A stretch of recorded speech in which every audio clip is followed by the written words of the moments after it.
you need truth, this is the place for you. No need to complicate it, it's best to keep it basic.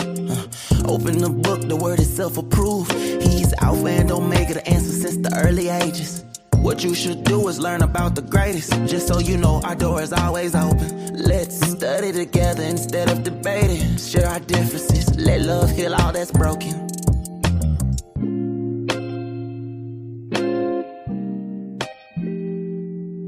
And shalom alaikum to you. Good day. Good to have you with us. Hope you all are learning something today that will help your hearts and your souls grow in the grace of Yahweh, who is our Elohim. We're here today to go through what we do every Thursday night. That's our Bible book club. That's what we do. Somebody in Clubhouse, tell me right now, what does it mean to add back? Does that mean that when they change this, with their mega changes on Clubhouse, that they actually disconnected y'all from the clubs? Is that what they did? And I got to add y'all back in? Does anybody know?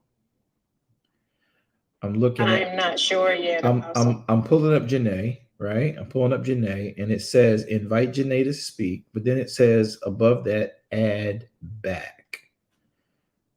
You can give her. From what hi, shalom, Apostle. Hey, Mary. From what I understand is we lost all our followers. So they changed it in a way like if she adds you, then you add her. Y'all are friends, and it's supposed to take you into a room in case y'all want to chat, talk, how you doing. So in other words, she added you as her friend, then you add her back. Whereas people would add, they say they following you, but you didn't have to follow them back. So they're trying to get away with that. Away from that. Oh my goodness. I only got 300. Wait a minute. I only got 309 friends. Yes. You lost all those. You got to be kidding me. No, sir. We all are shocked.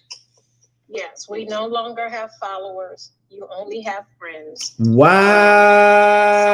And those are only people that you're following mutually. So if there is anybody that you were following that you did not want to follow, you can now remove them. But you no longer have followers. No more followers. Okay, so who was up late night smoking crack in the kitchen figuring this one out? Them nice little gentlemen that had that little town hall meeting last night. You know what? I'm on broadcast live on YouTube and Facebook. Y'all, this is a whole nother platform. I'm so sorry, but that is you mean all those thousands of people are gone?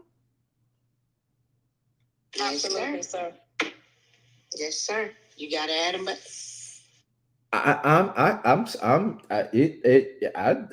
I can't even laugh at that. That's crazy. So when were we supposed to find out about that? They've actually been telling us about this update for months.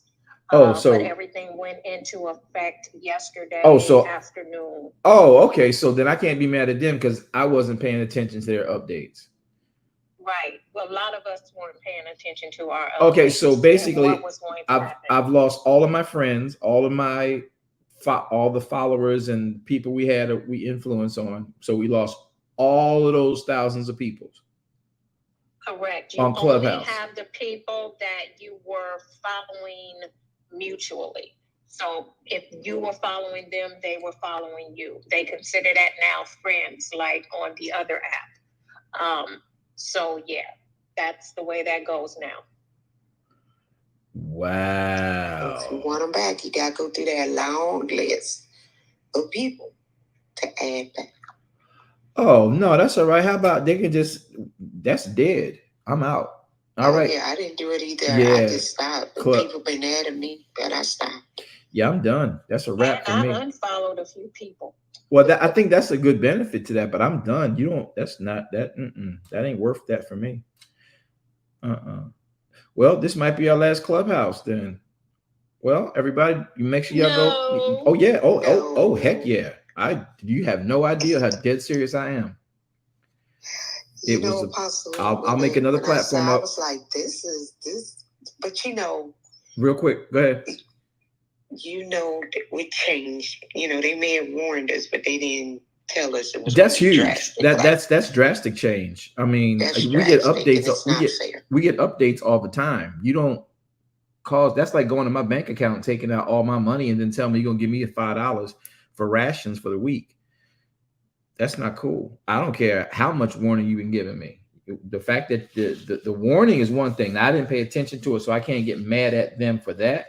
But I don't have to continue to accept abusive service or inconsiderate service. I don't have to accept inconsiderate service. So to all of you on Clubhouse, I officially make this notation very clear. This will be the last time we broadcast on Clubhouse for any of the houses that you've known me in. So if y'all don't mind, I will make up another platform I'm interviewing for right now. But that'll be, yeah, it was fun, Clubhouse. And I spoke this out loud. This on YouTube and Facebook and Clubhouse. That's dead for me.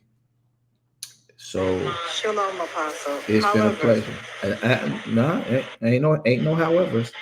You've been telling people to connect to your houses. Everybody who connected to your house was still connected to your house.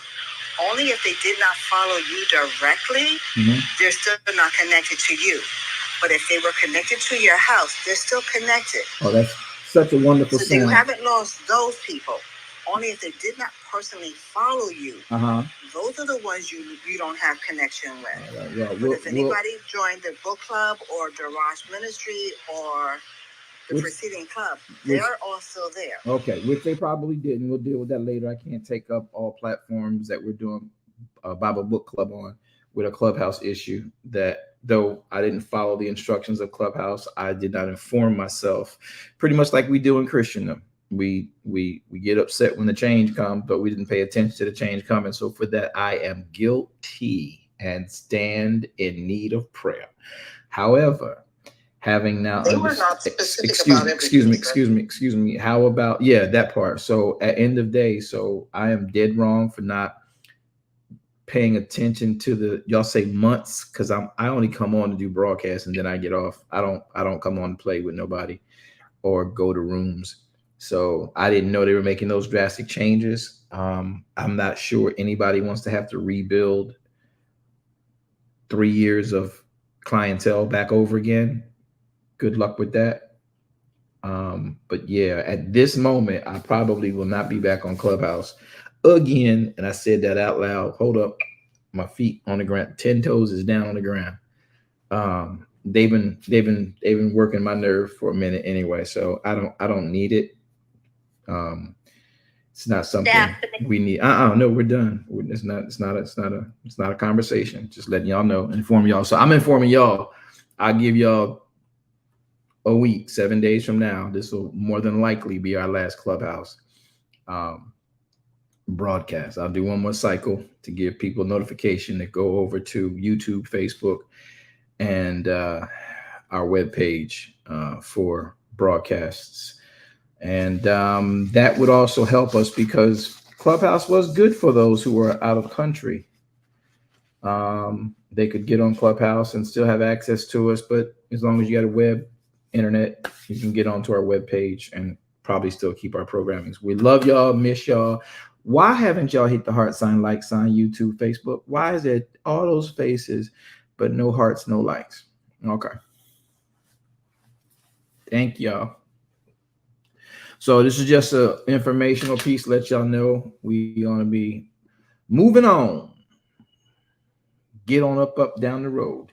It's so hard to say goodbye to Clubhouse. And I'll take with me the memories. Okay, end of that song. All right, that was a great funeral. We all good. Okay, let's get into the broadcast for the Bible Book Club. I still got only 4 people to hit the heart sign, likes on a Clubhouse YouTube. Yeah, Mary Walker, really. It's that time. It was a joy though, really, y'all. For those of you I met on Clubhouse, some of y'all wouldn't have met if it hadn't been for Clubhouse. So It's a joy. Hope we can stay together. If we're meant to be, how people like to tell me, Apostle, if it's meant to be, God, it'll just be meant and it'll be. So go ahead. They taught me a long time ago. They said if you really love them, when you put them out there and you let them go and they come back, you good. So that's what we'll do. There you go. So with that having been said and stated, I want to make sure y'all get it. It's been an honor. We're going to move on from there. So we got 7 days. That'll be my last broadcast on Clubhouse as I can see right now. And that probably will be my stance because I'd already been frustrated. Genesis. Father, thank you for your word, your time, and your power. We ask you to be with us, in us, through us, and toward us for your name's sake and praise. And also thank you for an actual real-time lesson I just learned. And I now have to own up to, and I now have to acknowledge my error and not keeping myself informed, not just for this issue, but it means that also bleeds through in other issues of our lives, my life. So I thank you for making me alert and aware to this, and I will take this as a lesson to be learned and a teachable moment, that no matter how much you might participate with something, if you do not keep up with the SOP and its changes, you can miss out on the benefits and or the new constructs, positively or negatively, of what you say you're associated with. Whew. Thank you for your word. Thank you for your plan. Thank you for your purpose. Thank you for life. Bless us now as we go through your word. Teach us what you want us to know. In the mighty name of Yeshua HaMashiach, we pray and we say, Amen. All right, everybody. Genesis chapter number 37. Let's get into it. Let's go. Let's get into it. Let's go. Let's get into it. Genesis chapter 37. And Jacob dwelt in the land wherein his father was a stranger. All right. These were the generations of Useph, of Jacob, and he began with Useph. What I'm going to do is take us back just one chapter, chapter 36, because I want us to see how we ended up here at this point. So chapter 36, we're going to go back down to verse 1 when he says, these are the generations of Esau, who is Edom. Then he goes through all of Esau's lineage, all the people that came from him, all the different tribes, people he married into, the babies he had from them. Verse 43 says, Duke Magdal, Duke Iram. These be the dukes of Edom, according to their habitations in the land of their possession. He is Esau, the father of the Edomites. All right. Genesis chapter number 37. And Jacob dwelt in the land wherein his father was a stranger, in the land of Canaan. And these are the generations of Jacob. Useph, being 17 years old, was feeding the flock with his brethren. And the lad was with the sons of Bilhah, and with the sons of Zilpah, who are his father's wives. And Useph brought unto his father their evil report. All right, let me read verse 2 again so we can stay close. Chapter 36 dealt with Esau's nation, and they are called the Edomites. And if you paid attention to the dukes in chapter 36, you are going to have a better understanding of the Old and the New Testament going forward. Genealogy is key in the Bible, and particularly in the actual Torah. So I want y'all to catch this. Jacob dwelt, verse 1, in the land where his father was a stranger. Verse 2, these are the generations of Jacob. Then he gives the story. Useph, being 17 years old, he was feeding the flock with his brethren.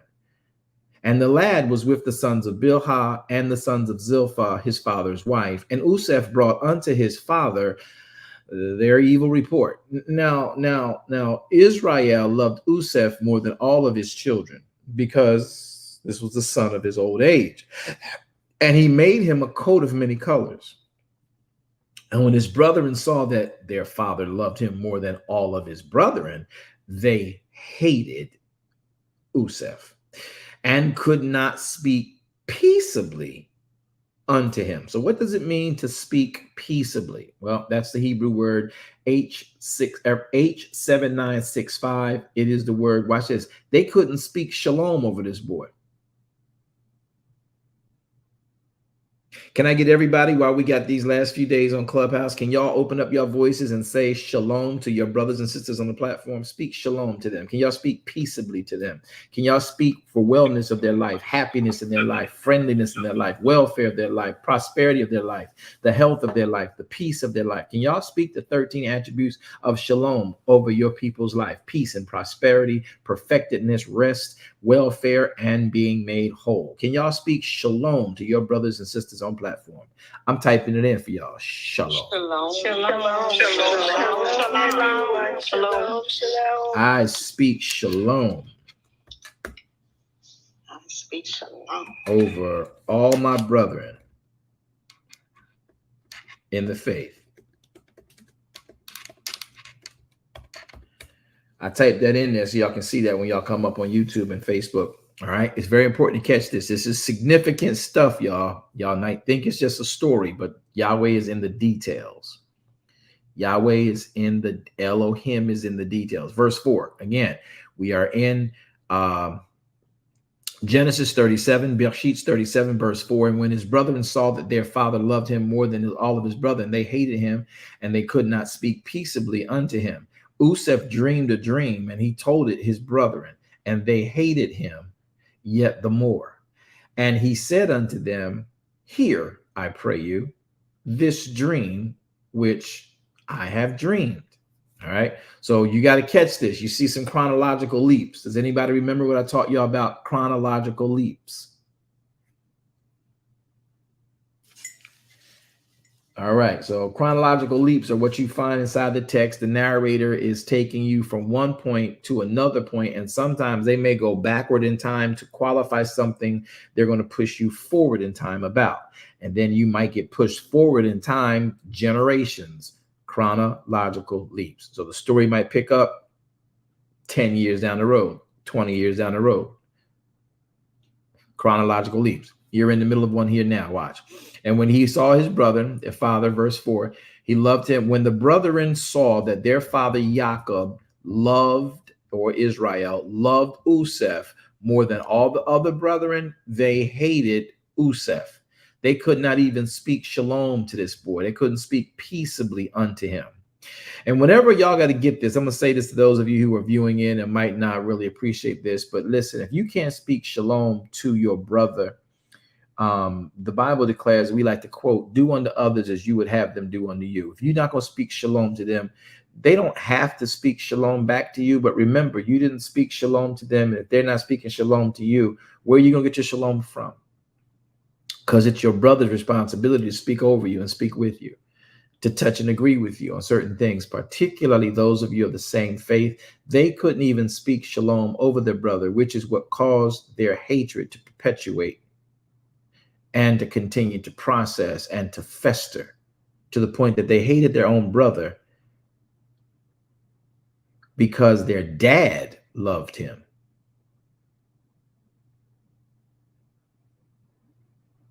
Their father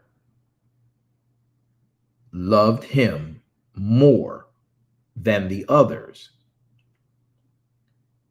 Didn't say he didn't love the others, but jealousy and entitlement and jealousy, basically, selfishness can make you hate someone because someone else likes them. Oh, y'all thought I was going to say something else, didn't you? Until I went through a time in my life when people to this day hate me because somebody else likes me. That's a horrible feeling. And you didn't do anything to make that person like you. The people judging you, looking at you, maybe because you're a lot like them and they're not able to do what you do, and someone else acknowledges what you both do, but acknowledges them more in doing it than you, and that person not getting the acknowledgement will hate you, though y'all might rock together, because someone else acknowledges you more than they acknowledge that person.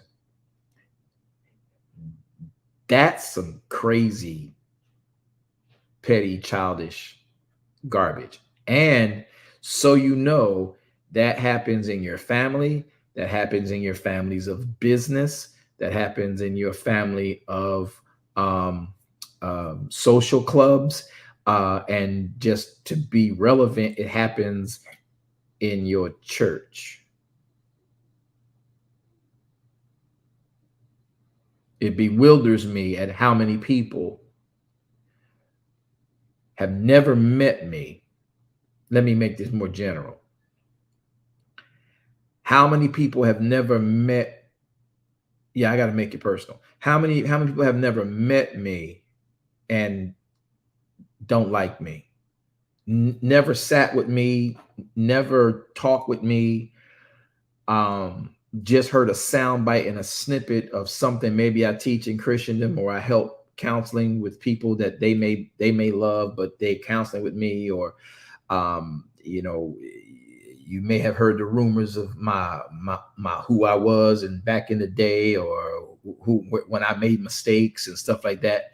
But you never sat with me, but you heard the rumors of people who basic gossips or whatever, and you don't like a person because of what you heard about the person, but you never knew, never got to know, never sat with the person.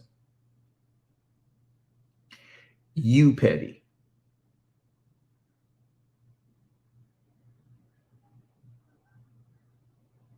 Yeah, I'm pausing for effect. So you have to understand, as the person receiving this vitriol with for no legitimate reason, because in order for you not to like me, we at least have to have a reasonable encounter with each other that proves the propaganda you may have heard in reputation to that person. Reputation doesn't mean authentication. It can, but it doesn't mean that. So when you don't know that person, you haven't sat with that person, you heard a soundbite from that person, you heard a clip that has been augmented, manipulated, and translated from, you don't even, if you don't speak hood and you trying to translate something I said in my hood language at a hood moment, and you're like, well, he said this, and the way he said it was this, it was mean, it was harsh. But if I'm in a hood environment, that's the way you talk there to get the point across there. And then you try to bring that over into the suburbs conversations where there's supposed to be a utopic environment. You now say, well, he said this to that person. My question to anybody who ever comes to me with that is, where were they when they said it? What were the circumstances around this statement you have carried away from it? Where is the meat that this bone came from? So make this a quote. Before you spread gossip or before you receive gossip, make sure you ask where the meat that was on this bone was. Where is the meat that came with this bone you carry into me? Because the bone had to have meat on it.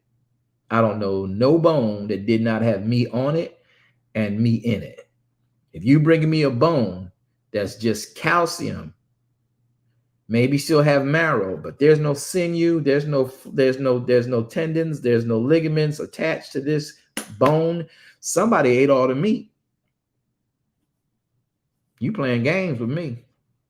Gonna bring me a bone talking about, here, chew on this, suck on this, suck the juice out of this, and you got me eating gristle. I ain't got a problem with eating gristle, but don't come to me talking about, here, all the best I can give you off of this this proof that there was a body is this bone. If you might be able to find a piece of gristle on the other end, go ahead and chew on that, and you know, we'll sit here and chop it up over that with a cup of coffee. Something wrong with me to even receive any of that. So the next time you got people come to you with gossip or any story, it might not even be gossip, it may be true, but make sure that the person carrying the bone knows exactly where the bone and the body that this bone was pulled from lies.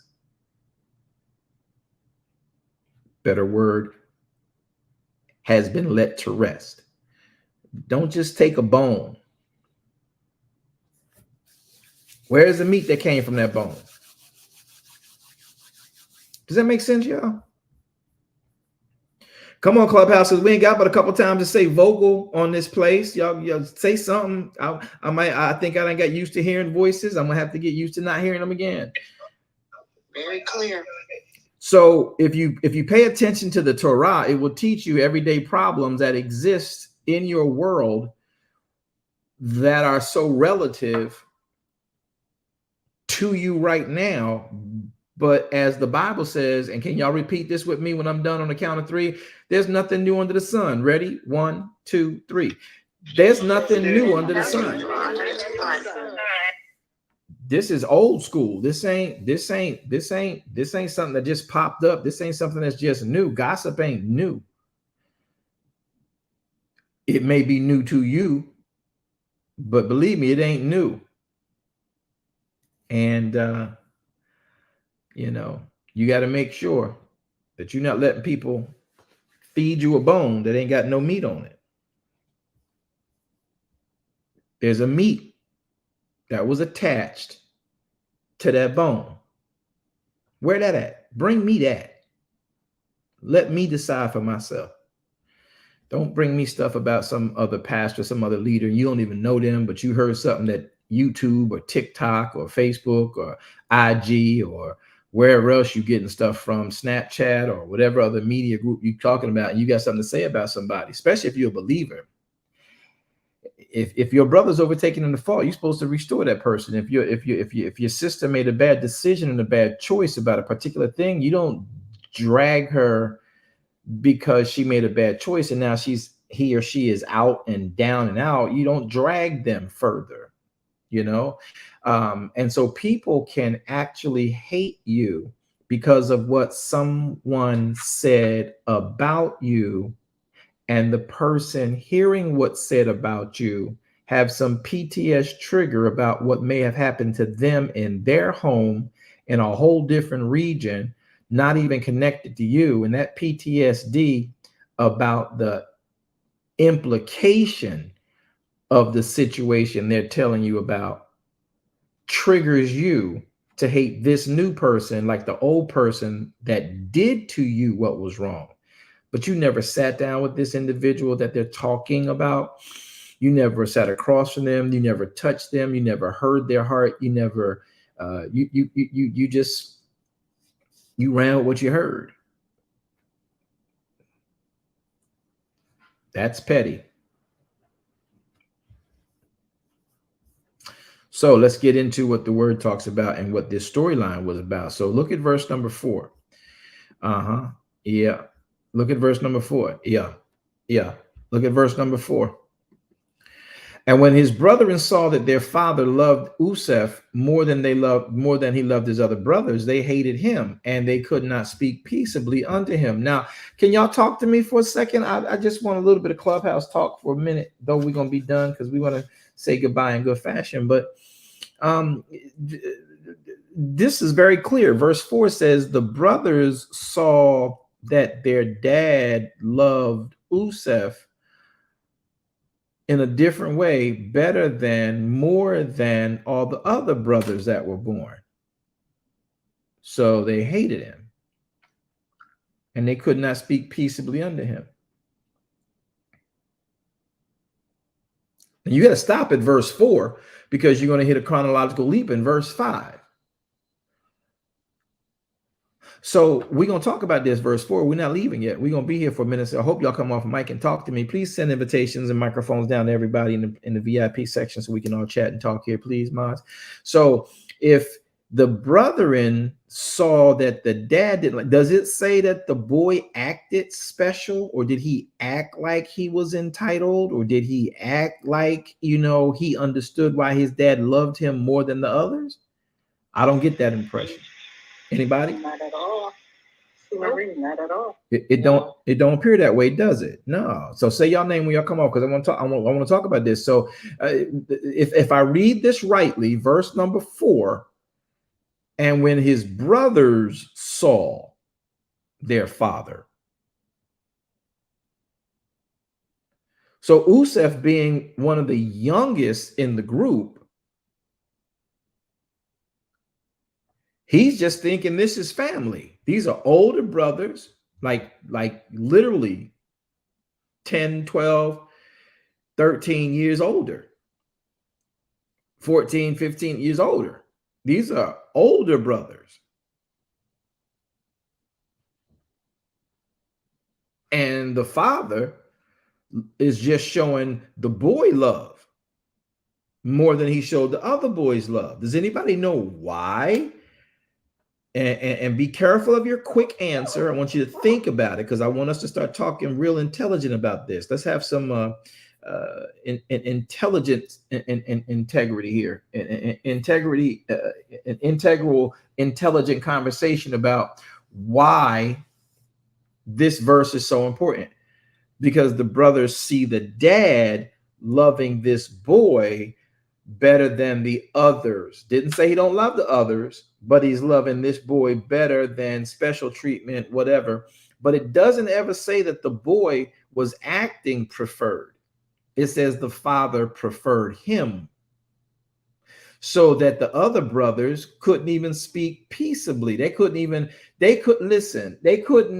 say, we speak shalom over your life, because they see how dad is manifesting shalom over his life, and they jealous about it.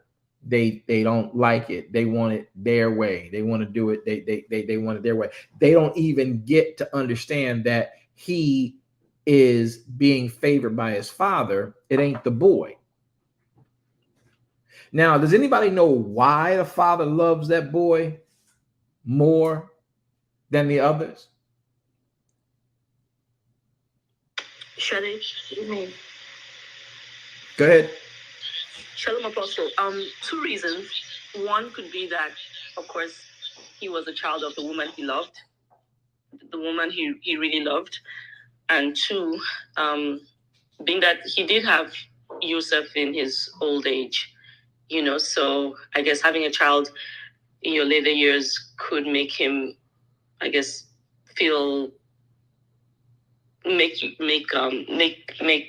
the father feel more youthful, I guess, or just younger. Just so the combination of those 2 things. But I believe the main thing is because he is the child of the woman he loved. Yeah, that's the thing right there. He's the child of the woman he loved. That's you stick with that. Don't get caught up in all the other eisegetics of because he's older and he got children. I don't care how old I get, I'm gonna love my children. I'm gonna love my grandchildren. But there can be a predicating factor to why, in this case, he's treating this particular child just ever so differently. And if we pay close attention, we knew it back when he first came into Padam Aram. Does anybody remember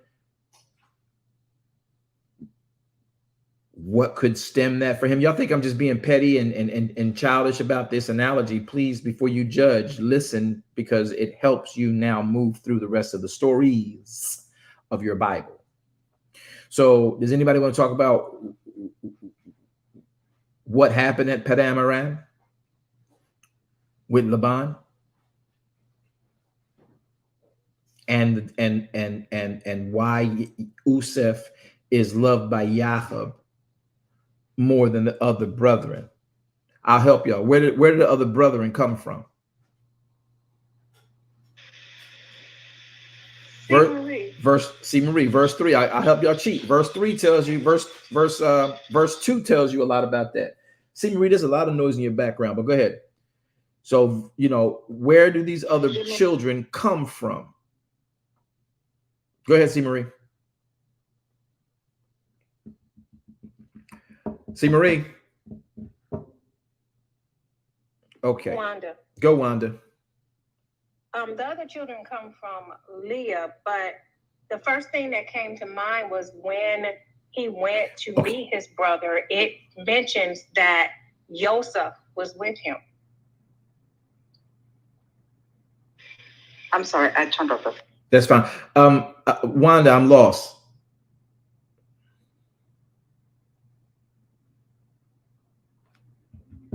Wanda? I'm sorry, I must have misunderstood. I'm sorry. I know. I don't think I understood what you're saying. The other children came from 3 other people. Leah, Bilhah, and Zilpah. Right? And is that right? Everybody agree with that? Yeah. Right. Okay. Yes. Mary, I see what you're typing over there. Talk to us, Mary. Give me something to go for. Mary. Okay. Mary Walker, go ahead. Shalom. Thank you, Apostle. Mary Walker, go ahead. Okay. Yes, ma'am. Hold on. Let me mute my computer. Yeah, because you got me coming out twice, like I'm talking at. I know, because it's hard when you get to teaching. I like to see the words and stuff. But either way, if I'm correct, when he left his mom and I'm on the run, he goes to Laban, and he wanted to marry Rachel, but Laban say, okay, but you got to work for me. But he tricked Jacob into marrying Leah. And then along the way, that's the journey went. Eventually got Rachel, but he also had the other women.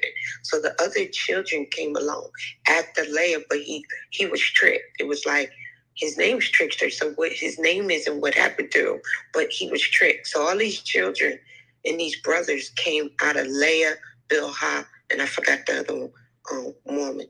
And so when his father was able to conceive with the woman he really loved, it was like, maybe, and now correct me, like he served like almost 20 years later. And so to get his utopia. Yes, sir. Yeah, to get his utopia. Because as you said, Laban tricked him. And he played him. Very good, Mary. He played him. Now, it's very clear. The one thing I like about Jacob, y'all can say what you want about Israel. One, he wasn't a thief. Two, he wasn't a supplanter. Three, he was a keeper of the covenant, right? But here's something else I got to say about Jacob. Jacob ain't pull no punches. Jacob told y'all off rip. He hated Leah. He had no interest in Leah. He had no interest in Bilhah. He had no interest in Zilpah. That man wanted one woman, Rachel.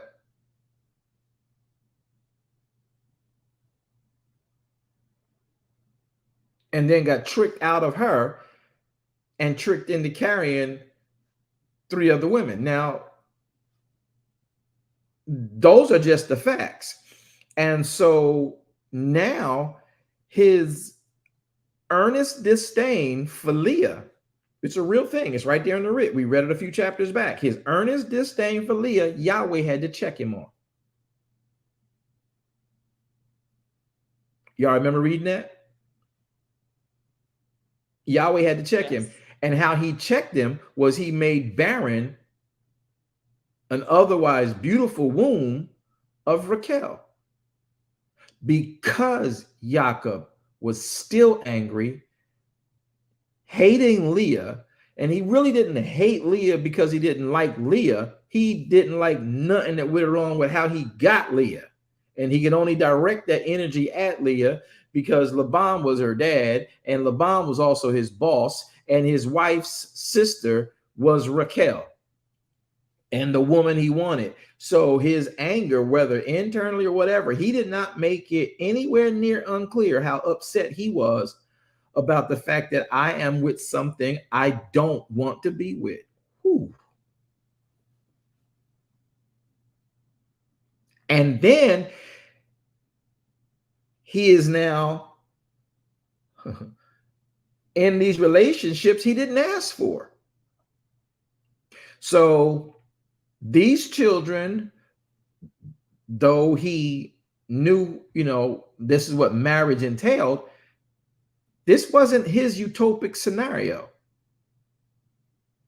Jacob was not interested in this setup he has. Now, maybe it was the only way this could work in Yahweh's ultimate plan, but he, in his head, he got Rachel. That's what he wants, and he doesn't have any say in this matter. So the other children, once he has He has those children. He loved those children. He clothed those children. He played with those children. He lapped those children.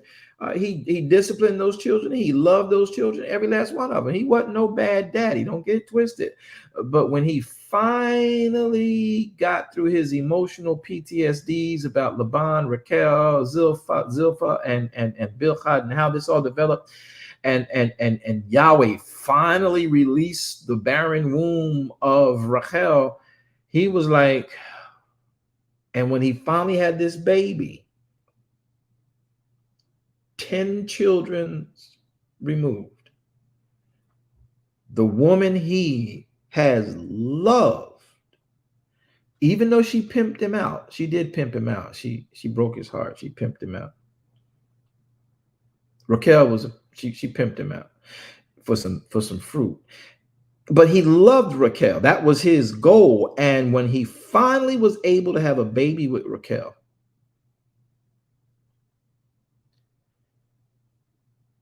that was everything. And I'm going to tell y'all, as a man, when you've waited so long for that type of a scenario to develop and come to fruition, and it's been in the back of your mind to always be that. I remember when I first became a father, because of how I perceived, my personal childhood, when I vowed to myself, even as a child, I would never allow for my child to go without knowing me as their father.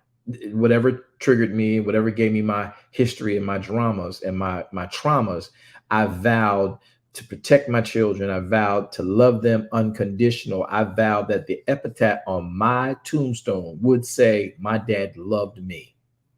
All of my children will sign off on that. That's what I lived to make sure is one of the two things said. Right?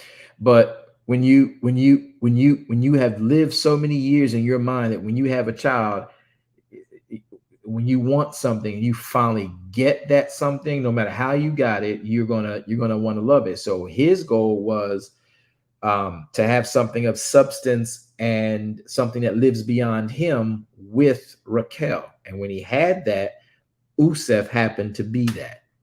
And he loved Usef.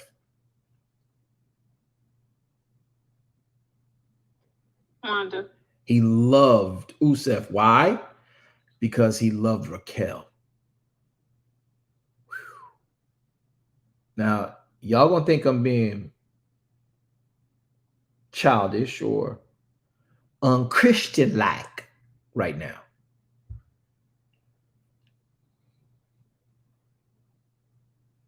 There's a song that has a lyric. All right, Yahweh, I won't say it. Okay.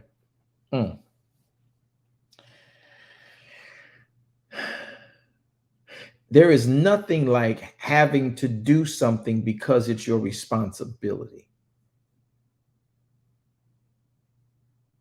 Can I use it now, Yahweh? Okay. I just had to get that out there. And in this instance, there's a lyric that pops in my head. And whenever I get these secular lyrics from 20, 30 years ago in songs, y'all know that that's not me just dredging this up. This is what's coming up. It is a lyric that says, wake me when you're through. And if you didn't care for Leah, and you didn't care for Bilhad, and you didn't care for Zilpah, and this is an obligation because of the responsibilities to your marriage agreement, ain't a whole lot of love in that. But when he got with Rachel, it wasn't just a human function. It was his passion to her. It was, as a man, it's his desire for her. And to know now that what he had desired in his, when it comes to the point where he has now properly conveyed his passion, earnest love and desire for that person, and it now conveys in physical form through marital relations, Yeah, that's the one he wanted. He got these. He's going to be a man. But it's always been you. And whatever comes out of you is my priority. Now, I'm a man. I got to take care of my household because that's what real men do. But his love, it wasn't with Leah. It wasn't with Zilpah. It wasn't with Bilhah. It was with Rachel. And what they produced after how many years? At least a decade. He was so happy to have that child through them. Yeah. He loved them. Wanda, go. I was just going to say, I was trying to answer your original question, and then you asked one while I was trying to answer. But your original question was about the favoritism of Joseph and where else we saw that. And I was just remembering that when he crossed over, he sent, the other wives and the children, but specifically in text, it said that he sent over Raquel and Joseph. So that's what I was trying to answer. And there we see the favoritism as well. That still don't make sense? No, sorry. I know it makes sense in your head. I'm not saying it. What was your original question about? Why would anybody? Joseph? Why he didn't ask for the favoritism and his dad loving him the way he did, correct? He did not. And you asked us another question, like, where did we see it? Where do we see that coming from? Where do we see what the boys saw in verse 4? When the brethren saw that their father loved him more. And I was saying, I can see that where it's mentioned in the passage of the mother and the son being sent over. It doesn't mention that with the other mother and her children. That's what I was saying. That I see it there. I'm not following. The mother and the son sent over. Talk to me. Anybody can help me with that. With Esau and Jacob, when he was breaking the families up, when he was getting ready to meet Esau, and he was breaking the families up. In the passage there, it mentions about him sending Raquel, correct, and Joseph. Right. We don't see them saying that about the other children. That's what I was saying. Right.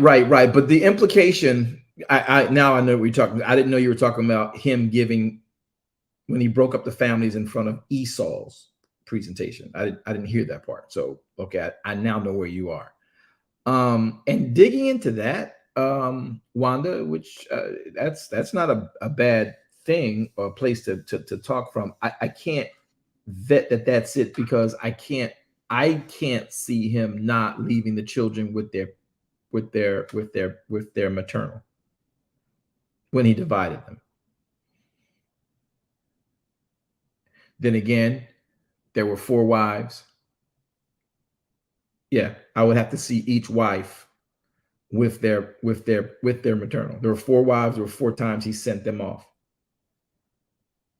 So he kept the children together. He mentioned Usef being with Raquel, splitting up the children, splitting up the herds, splitting the cattle.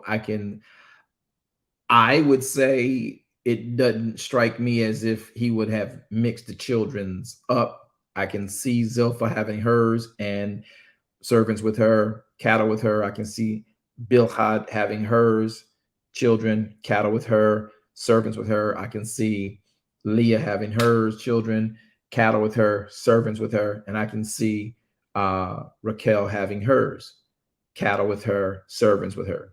And that makes sense to me there. Correct. But they weren't, it wasn't, what I'm saying is Raquel and Usef were specifically mentioned. Right. While the other ones were together, we see it was intentionally mentioned. That's what I was saying. Right. I understood what you meant once we got to the point that you're talking about what he had to do to meet Esau, but it still leaves an indictment that the mention of them, yeah, it's important because of where we're going. And so I don't discredit that, but that doesn't answer the question why the boys hated him because of the dad. We don't want to deal with the low-lying fruit. Not that that's low-lying fruit. The issue is why, what is the root of why Jacob loved Usef more? Where can you see it originating? And the only true issue could be him being held back from loving who he came to marry, Raquel, and how it played out for those years with him showing his disdain for Leah, though married legally. And there's not even a real mention of any kind of emotion towards Bilhad and Zilpha. They were just performing because the wives wanted them to. There was no love in that for him. He was just obeying. You understand what I'm saying? Yes, sir. Amen. You know, there was no, he was obeying. He obeyed Laban, his boss, so he could get Raquel. So he's got to sleep with her because he's obligated. Then when Raquel gets him, which he's cool with, but Leah's having children and Raquel's not, Raquel orders her handmaid, the way Sariah did, to go into him. So this is an order he's obeying because his wife he loves asked. And then now having set precedent, when Leah is no longer producing, she sends in Bilhah because of some weird, freaky competition between the two sisters. So none of this is what he wants to do, but what he has to do because of the obligations of the cultural marital agreements. Shadi. Y'all get that? Amen. Amen, yes. All right. Okay, who's next, Mods? Mods? Nobody? Okay. I couldn't hear, sir. All right. I heard somebody's name, sir. Just now I heard Sade. Was there someone else before that? I thought I heard somebody before that. Okay, Sade, go. No, Sade. Yeah, I just want to make a quick observation. I'm wondering if his love, because at from the outside looking in, it almost feels like it was Jacob's fault. I'm saying their names right. I'm sorry. It almost seems like it was Jacob's fault because you know how we say to parents, right? Don't show favorite. Everybody, mute your phones, please. Everybody, mute your phones. Yeah, you know how you say to parents, don't show favoritism amongst your children because these are the kind of issues that can come up. Right. Right. But then I even wonder whether Jacob wasn't even to be blamed in that regard, because at the end of the day, he's only human, right? After waiting, 20 years for the woman you love now having a child. Right. So I get back to Yahweh, like if it wasn't for those 20 years, I wonder if the love that was just so glaring with the other brothers would have been as pronounced, had he been born with the other, around the same time of the others. But that 20-year gap that you finally get what your dream, a child from the woman you love, I can't even blame Jacob anymore. I can't even blame him. He's only human. So I wonder if that delay that cost the jealousy, that cost selling into slavery of the child, was on the day all just falling into Yahweh's plans. Well, it is what the enemy. We always say what the enemy meant for evil, Yahweh meant for good. We all know it was a plan because we're reading the story in hindsight. Right. Yeah. But however, I just wonder. Yeah, right. I can't even blame Jacob now, because when I look at it in that regard, like, he's only human at the end of the day, you know? I have an issue with that phrase, he's only human, because everybody uses that in a negative way. And I know your heart to this is not a negative connotation, but at the end of the day, no, I'm not blaming Jacob either. I'm a man. I can feel Jacob's issue. And that doesn't make it, justifiable, but Jacob's been serving everybody else his entire time. Jacob ain't been his own man for a long time, except when he's with Raquel. And if in his mind utopia is being with Raquel and his children from Raquel, it just is, because he did not ask for any of Zilpah, Leah, or Bilhah, and anything that came with them as fruit of womb. Now, that's in his mental mind, though it's a strategy of Elohim, ultimately for us to get salvation to us, and a way that the kingdom operates to us, a nation he would raise up out of the loins of Avraham, Yitzhak, via Jacob. We get that now in hindsight. But his actions in a home while raising children, you got to remember too, and that's, you're raising a great point, but you got to remember too, Jacob, he lost Raquel. Yes, he did. That's another factor. Yep. He lost her. She died giving birth to Benjamin.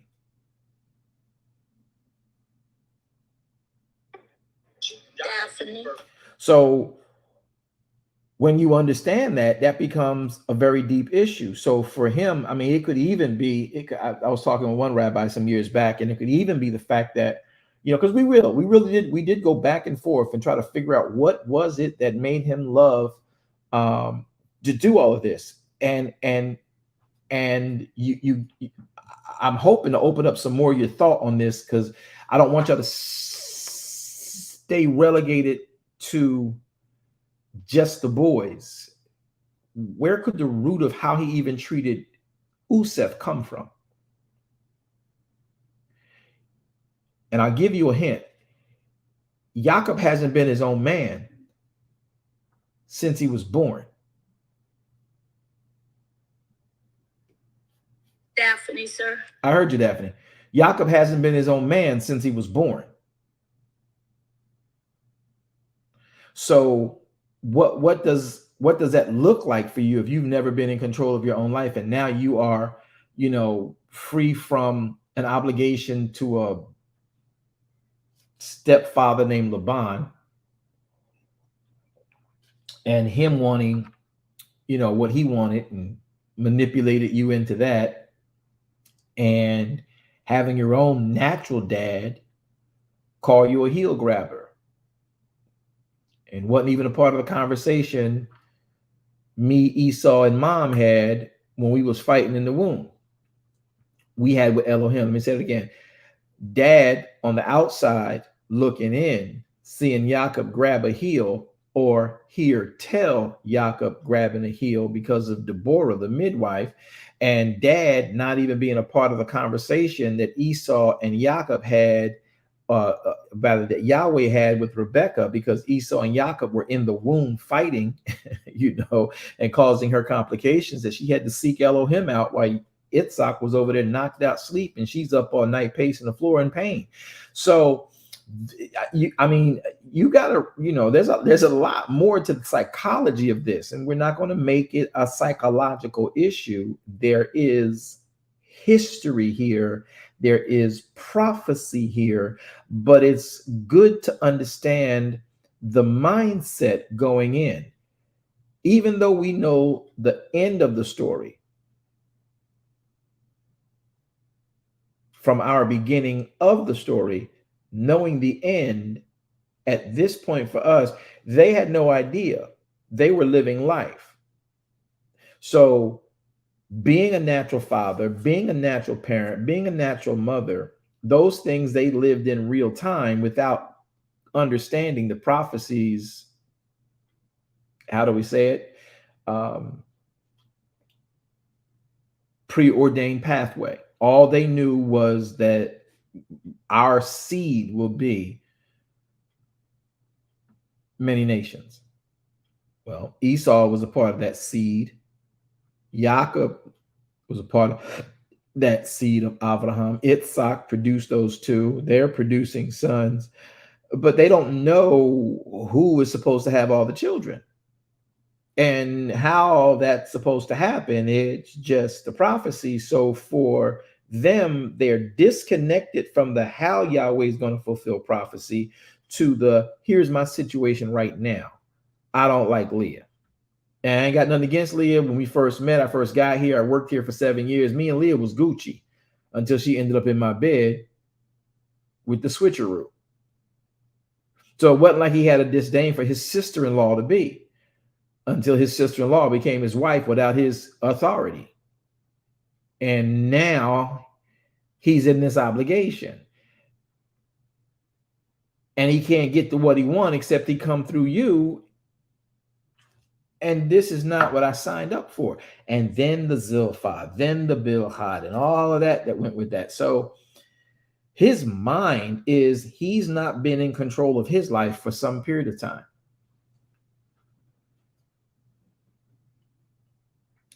And then when he finally gets from what he had been hoping for, believing in, probably fantasizing about from a utopic scenario, he finally gets his child of the wife he loves, and then turn around some years later and lose his wife, giving birth again to another son. But that first son, he didn't love, for just no reason. And I'm going to try to leave this on your tongues and maybe entice you a little bit to see if you'll go dig deeper into why this particular boy, he covered. Daphne, go. What's your question? Thank you, Apostle. So you answered pretty much of it, but what I was saying was for the other children that he had, it's as if he was, like you were saying, he labored for those children. He was not in his frame of mind, and there was no real desire or delight for those other women, although he was doing what he was basically asked to do. But then when it comes to Rachel, at that particular time, that was his delight. And that's every parent loves their children, but we do go by their heart sometimes. We can read that. And he finally gets Rachel and gets this baby with her. That was his delight. And this child was able to be under his influence, his direct guidance, and that's probably where the love for for the kid came more so, because the other children, yes, he loved them, but they were doing so much. You had Judah sleeping with the wives and Levi and Simeon killing people and everything. But when it came to that last child, or next to the last, because the last baby was, like, say, Benjamin, he was free, and he was free to be able to delight in that one child. That's probably where that love showed up. And then towards the end, when Joseph was taken and sold into slavery and everything, like you teaches us, you delight, and then Yahweh caused him at the end, he put him on high when they went into Egypt, and then Joseph was able to. We got to slow you down, because you're bulldozing through too much. That's cool. Let's leave it. That's all right. Let's leave it. Yeah, because you're bulldozing into. You just jump straight from the child being raised to being, Aphanath Paneah in Egypt. So, the love piece. I hear you. I don't subscribe to the fact that, and that's well stated, Daphne. But I don't subscribe to the idea that he was not in control raising his sons.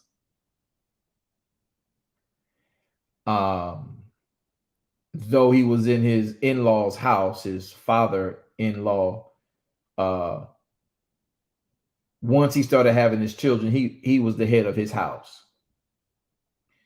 And though he was in a culture that, you know, dealt with grandparents and fathers-in-law, like Laban approached him like, these are my children, these are my daughters who are your wives. He's like, yeah, but they are my wives. And now that I know they're not with your crazy mind, you know, these are also my children. You don't run this ultimately. So I can't 100% subscribe to the fact that he was able to raise Usef without Laban's influence. They're going to always have Laban's influence because the older brothers, you know, but that was a good conversation, Daphne. So let me go back to this part that I'm hoping you guys can jump on, and we're going to do this slowly because we're not leaving verse 4 tonight. Yeah, we're not leaving verse 4 tonight. So is there any other thing we could think about as to why Jacob waited until Usef to cover him with an external coat of many colors?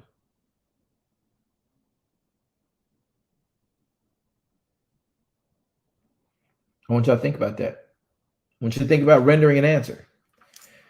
And see, these are the things that many might say have nothing to do with your salvation, and they don't, but they do help you understand the culture, more importantly, the culture of the writ. So let's talk about the map and the edict that Elohim put forward in type rather than in text. Let me say it again. In type form rather than in written form, because there's no Torah yet, right? This is a storyline in the Torah, right? Which gives you the essence of how the Torah should look, so that when Moshe gets it written out, you have this to look back at as precedent. So anybody see any correlation to Pesach in Jacob's love for Usef?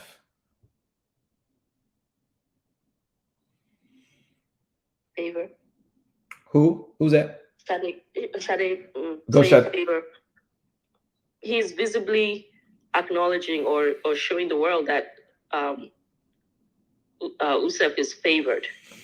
Right, with yeah, that's obvious. That's, you're right, but that's the obvious thing. He's letting them know that there is something deeper here. And these boys, in all the years they've been around, Reuben, Levi, Uda, you know, they've never seen Dad come up with such a fluorescent that's funny lit jacket.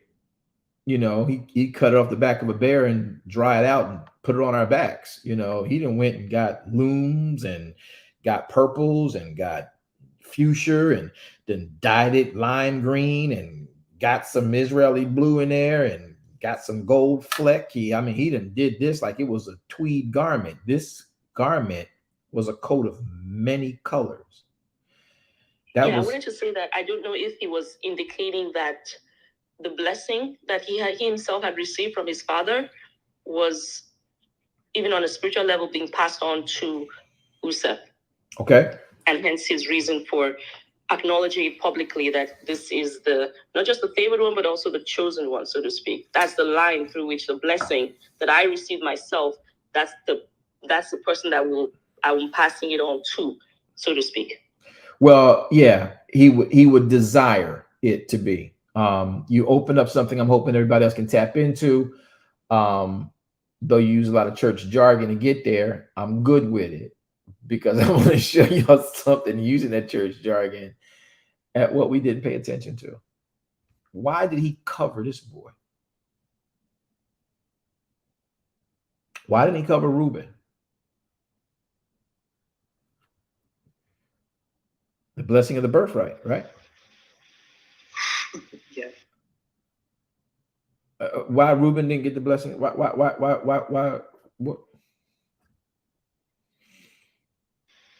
See, Marie. How's this work? How's this work? How's this really work? So the firstborn of Bilhah, the firstborn of Leah, the firstborn of Zilpah. Oh, y'all wasn't ready to go this deep, was y'all? See, Marie. Did that? I'm hoping that triggered somebody just there. Please mute your mics. I'm hoping that triggers somebody right there. And I took my time to come this route because I wanted to see how far into the woods we can get into before we found the path again. Why did he cover with a coat of many colors? Usef. Leah clearly had the firstborn. All right, so maybe we misunderstood it. So it's the first one to crack the matrix. Oh, so that's 4 matrices. That's 4 wombs. Mute your mics, please. That's 4 wombs. Okay. Leah has a womb. Zilpah has a womb. Bilhah has a womb. And Raquel has a womb.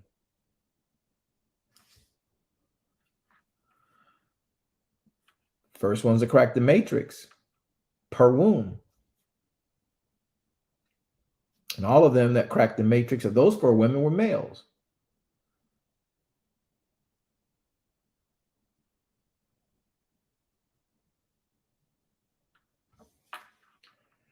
I'm enticing y'all on purpose, and I'm having fun with it because I want y'all to know better the culture of the Torah.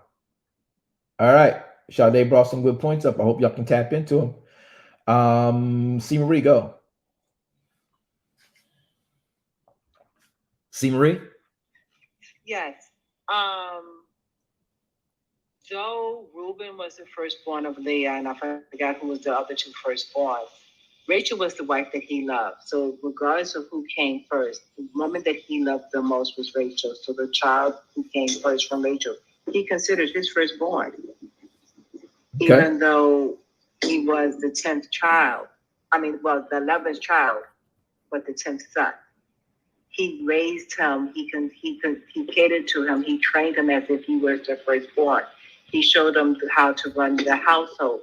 He showed him all of the stuff that he needed to know as if he was the firstborn. Okay. Cool. All right. Anybody else? Can I comment? Say your name, please. Say your name. You can comment. If you say you gotta say your name. We'll give you space to speak. I think I heard Jesse first. Go, Jesse. I just tuned in and that's not good. That's not good for you to jump in right now. Then you just tuned in. You way off. I can promise you right now. But go ahead. I'm gonna give you a chance. You way off. I guarantee you way off. But let me hear what you got to say. I'm gonna do it anyway. I'm gonna be nice. I'm not gonna cut your head off because you know better than jumping in here on 2 seconds of the sermon. You're gonna add something. Go ahead. Talk to me, boy, sir. Well, one thing I can say is Joseph was born in Yaakov's old age. That's the only thing that guy came. Yeah. Go back off mic. We done been there already. Go have a seat over there in the corner and give yourself another 5 minutes. Then come back up. All right. I'll stay in the corner. Thanks, brother. All right. I think I heard of Nicole. Nicole, what you got? Yes, Nicole, I apologize. Don't be apologetic. Nothing to apologize. You didn't know rules. So now you know them. You're good. I'm glad you're here. What you got? Thank you. Now that you've explained it this way, I'm thinking Jacob, he waited. He waited for Joseph. He was waiting for him. And I have no better way to explain it than that. Than he waited for him, for Joseph. He waited. I don't know how to explain it, but he waited for him. He waited he waited a long time for that. Yeah, he did, clearly, because his wife's womb was barren. Apparently, right. Yahweh knew that this would, think about it. Yahweh, there was nothing wrong with Rachel's womb. Yahweh made it very clear, because of your disdain for Leah, I made your wife's womb barren. Any man wants to have that child, especially in those days. Having a son was everything. Having a daughter meant a great deal, but to have the son first, that was culturally the thing, whatever the omens were regarding that we later find out in Torah. That's a huge thing. So it's the waiting part you got to be able to explain, and we're going to help y'all with that. So I'm glad you brought that up. But it's he waited. What's that really mean? He waited for this moment. We know clearly that was a punishment, locking up Rachel's womb. Yahweh imposed a punishment by locking up Rachel's womb, meaning Yahweh knew what that would mean for Jacob to have a son or a child with his wife of choice, of love, right? So that's an important thing to consider. Great point, Nicole. Let's see if anybody else can tap into that and go further with that. Wanda.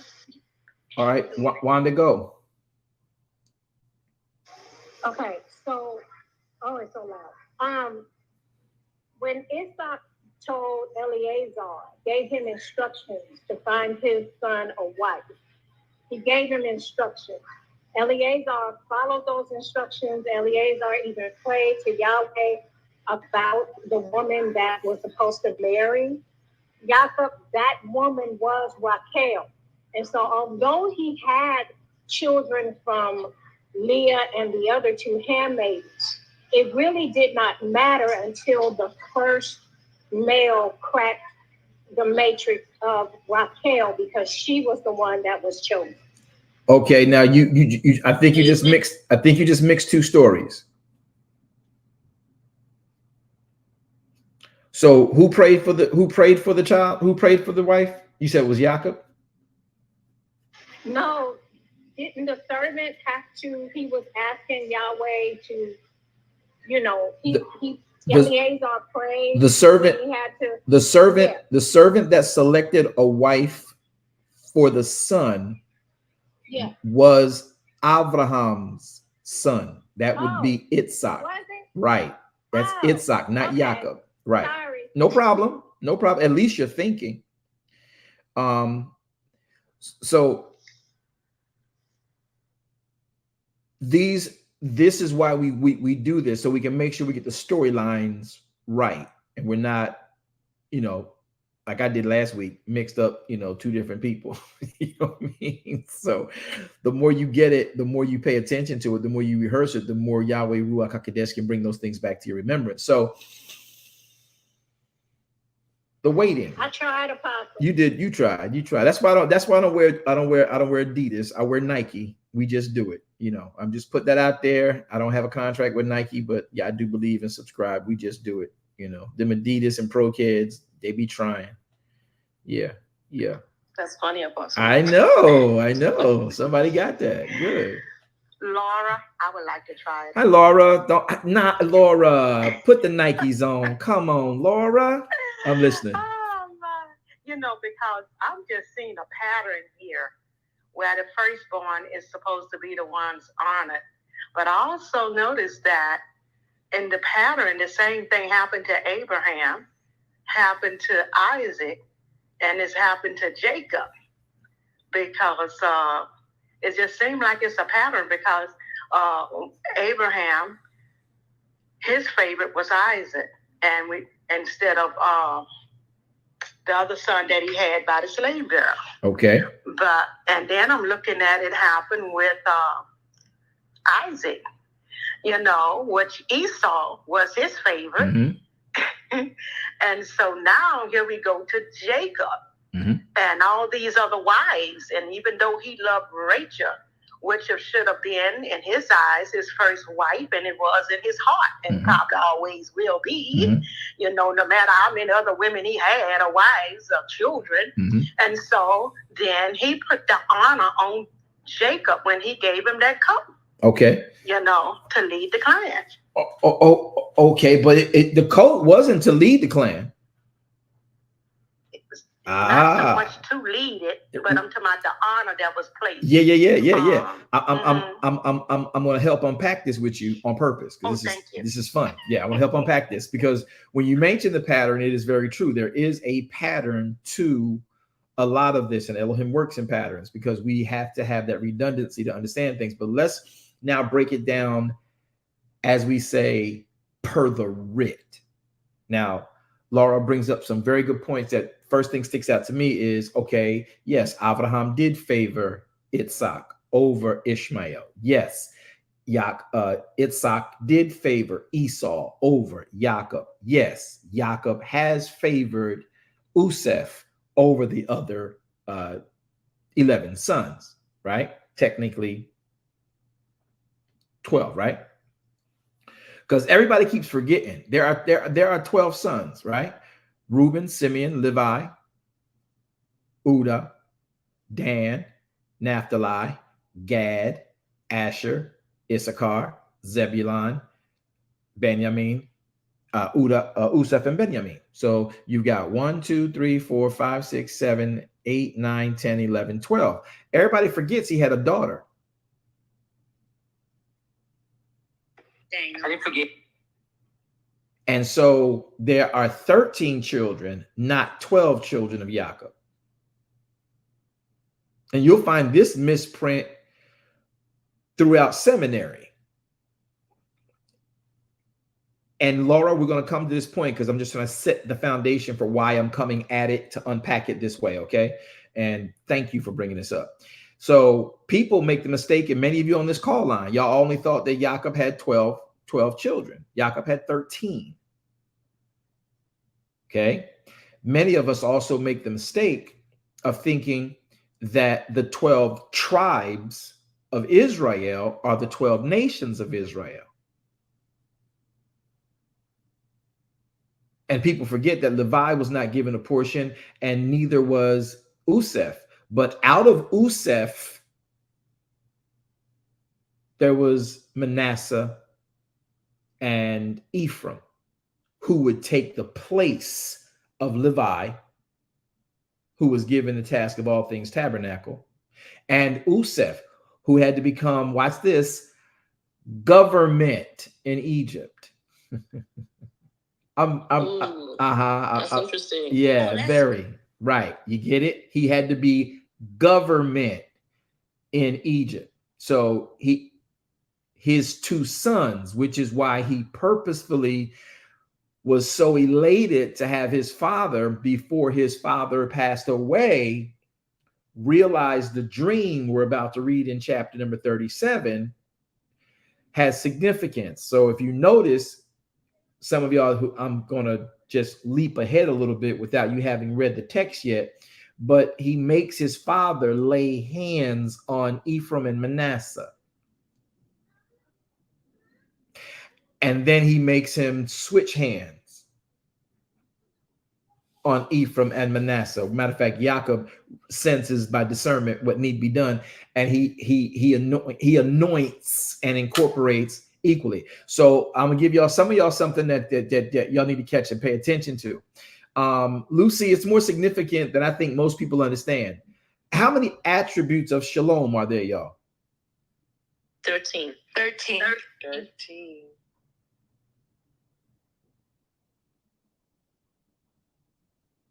Amen. Okay, keep it moving. So, and most people don't even realize, you got preachers right now who are like, oh, the 12 children, Jacob had 12 children. No, he had 13. He had 12 sons. Yeah, those are the nations. Those are the 12 nations of Israel. No, those are the 12 tribes, not the 12 nations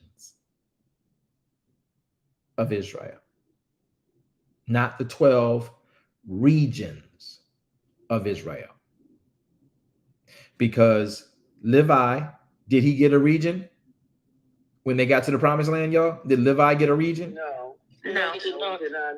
No. Did Usef get a region? No, he did not. No, he didn't, but he got two in the fact that his two sons, Manasseh and Ephraim, are now a part of that.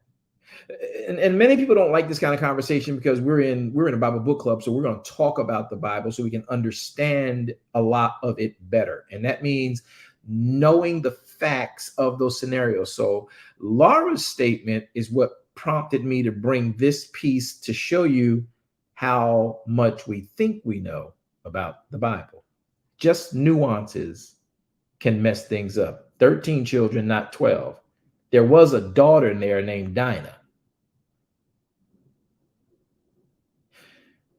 12 sons, but there were also 12 different regions that did not line up with the 12 sons.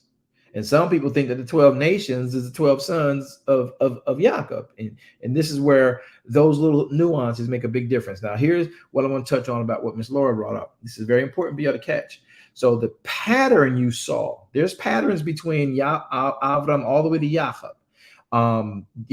They lie. All of them lied. Abraham lied.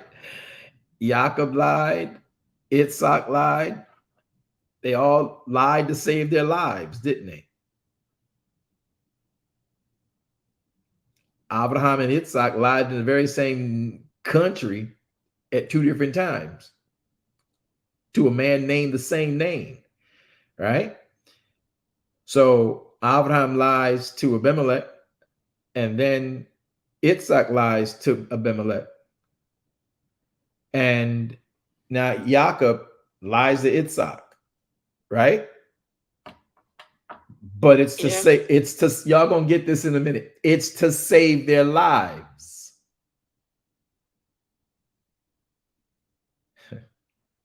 Is their lives in danger for real? Now y'all gonna say that, oh, well, God lying. Is he lying? No, Abraham didn't lie. But that's what we say in Christendom. And this is why we got to be more specific about these things and understand the writ better. He didn't lie. She was his daughter, his sister. You're right. Jacob doesn't lie. He would have been the firstborn. The prophecy given to Rebekah while Yitzhak was sleeping was that the older child will serve the younger child. So though Esau shot out the womb before his time, that would be prophecy that, all right, the birthright is going to go to the wrong guy if you don't listen to me, Rebecca. I know what you're going to see, but here's what's got to happen. The birthright is in the latter one. The latter is actually the preferred first. Now, to Laura's question, because we talked about that for weeks ago. So Laura's statement of adding value to this conversation is the pattern. Now, Abraham, let me make sure I got it right. What was the pattern you saw? The favor. I got it, Laura. The favoring. Abraham favored Yitzhak over Ishmael. Ishmael was born of who, y'all? Abraham and who? Hagar. Was Hagar an obligation on behalf of his wife's request? Yes, it was. Yes, she was. Yes. Is that a pattern too? Oh, yeah. Yes. Okay. Adam. So Abraham does this because his partner for life, who is vision, who is resource. Abraham is the visionary. Sarai was the resource to bring the vision to fruition. So she sits down and thinks about the vision Yahweh has given to Abraham, and she knows Yahweh gave Abraham this vision. She then instinctively, because that's how woman is made, womb man is made to be the resource to every vision any man can bring on the planet. So when she's got confirmation that this vision comes from Elohim, i.e., she laughed when she heard it, she went back and says, okay, babe, something in me is triggered. This could be a scenario. Here is my thoughts on how we can bring what God told you to fruition. I know I'm old, so why don't you get with this young girl who's my maid? And since I own her, she will, whatever she has is mine. And to make sure I'm a part of that bearing process, she can sit on my lap and I can experience a little bit of this pain and feel like I got some skin in the game. I know you've never heard it that way, but you're going to hear it today. And so she has her resource mind connect to the vision she knows Yahweh gave to Abraham. Now, before you women go back out and talk about, that's right, I'm the resource to my husband's visions. The problem is this: you better make sure your husband clearly got vision from Elohim the same way Sarai eavesdropped and was there when Yahweh was talking to Abraham. She heard the divine tell Abraham, you're going to have a child out of Sarai. Thus, she laughs from behind the tent wall. So she knows this was a word from heaven. She ain't guessing. That's funny, y'all. Y'all just not gonna laugh. Okay.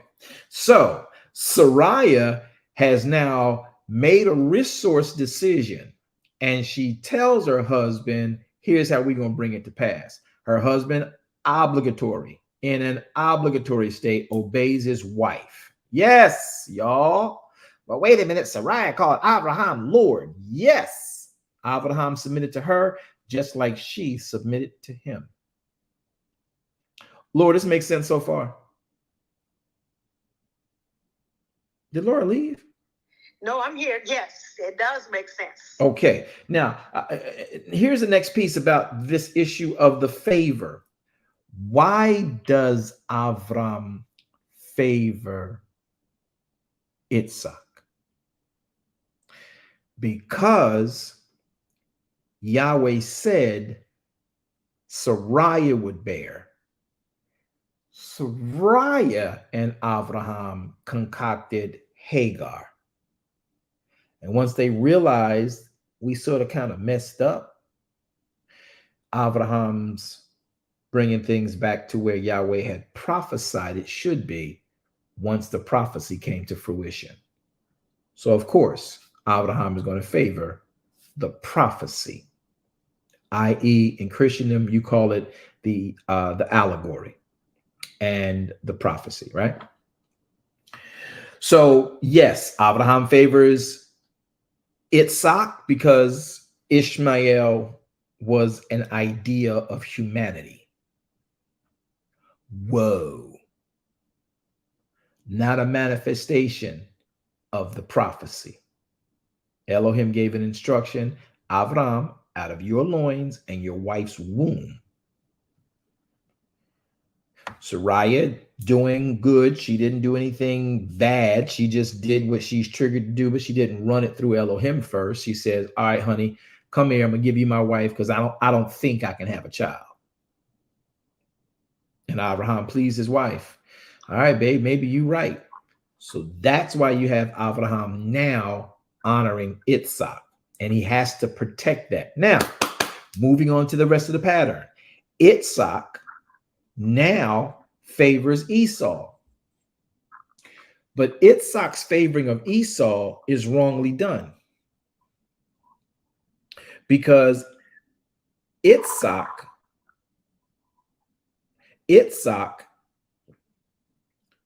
favors Esau because of a rumor. Because of not a rumor, of an action he saw. He labels Jacob from an action Jacob did. And then that throws his pace towards Esau, because now Esau's the first child born. He just doesn't know that this boy ran out the womb. He wasn't the one that was supposed to be given the birthright. Esau comes out first. Esau was not supposed to be the firstborn. So now when Jacob sees, when Yitzhak sees this, he just automatically favors the firstborn. So intrinsically and internally, Jacob knows, Israel knows, he's greater than the position he's been cast in, he's been thrust into, because he's cast to be the leader, but he's thrust by someone else's actions into the secondary seat. So all of his life, he's never been the person he's supposed to be. Starting to make some sense, y'all? Keep listening. This is deep, yeah. Yes. Yes. Keep listening. These are the facts of the story. We ain't making none of this up. This is in your Bible. So now when Jacob, having lived all of his life in the shadow of Esau in error, can't say nothing because of protocol and culture. The only one who knew the real deal on this side of that pregnancy was Jacob internally. He don't know why he know it. And Rebekah, because Yahweh visited her and told her. Now, y'all know the story that Rebekah loved Yitzhak. She would never turn on Yitzhak. She would never go against Yitzhak. She would never do anything against Yitzhak. But Yitzhak was making, again, another visual decision rather than asking Yahweh what to do. He didn't ask Yahweh what to name that first child. He just named him Jacob. The second child, he just named him Jacob based on his actions. And this is where she became the best. Rebecca, to me, is the greatest wife of all the wives in the Bible, bar none. She is the greatest wife of every biblical marriage you and I know of, because she helped Yitzhak meet the goal of the father.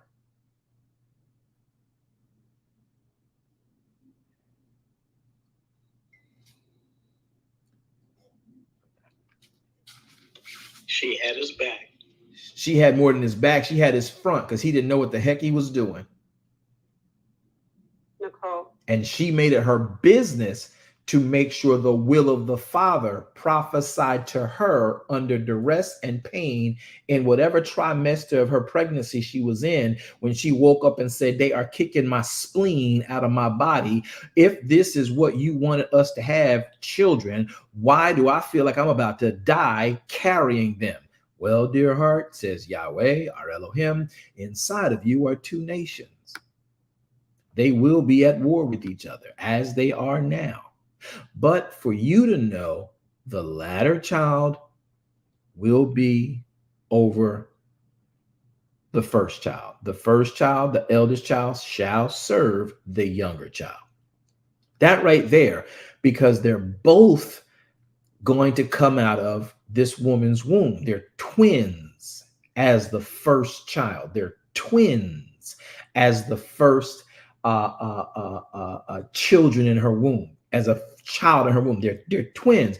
And Yahweh is letting her know, for the record, the younger child is actually, that's the guy.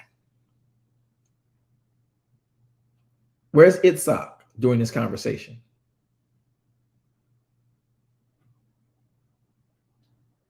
If you know culture, he's in another tent.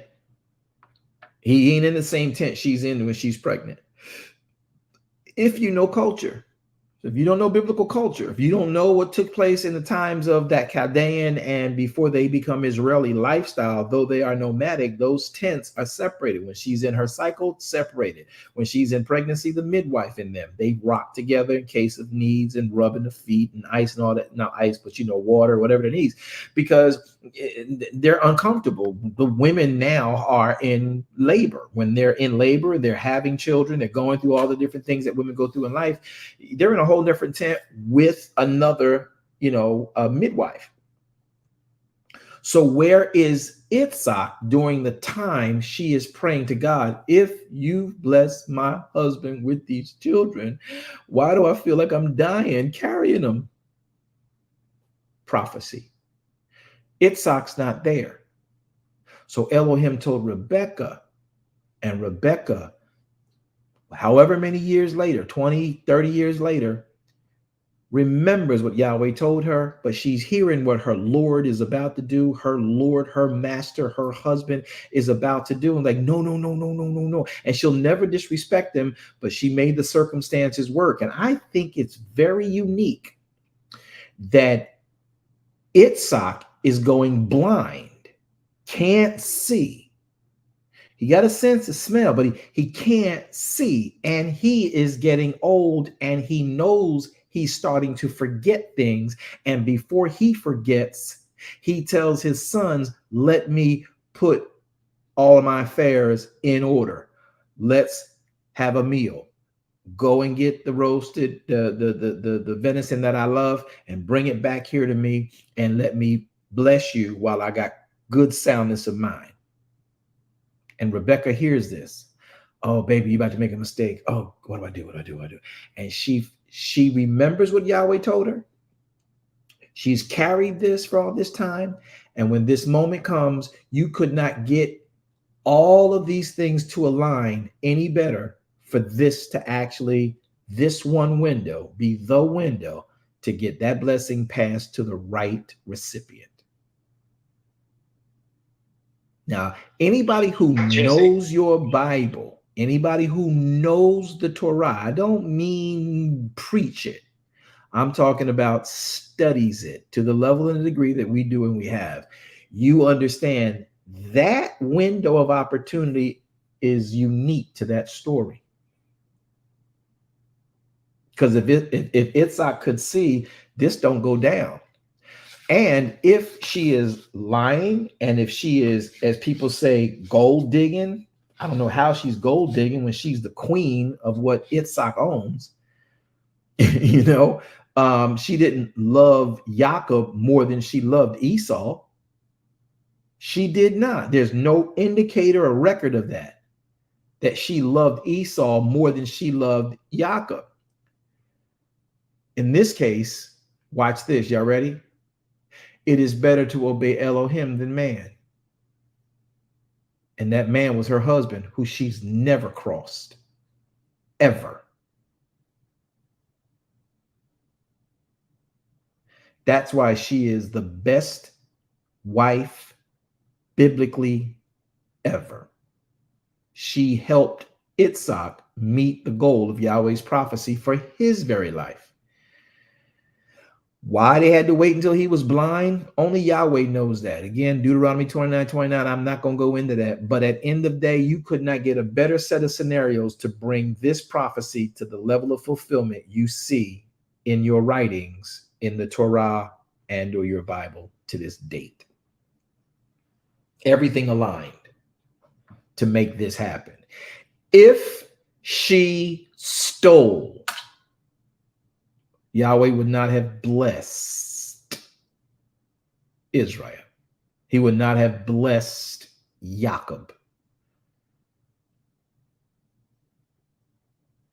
If she stole from Esau,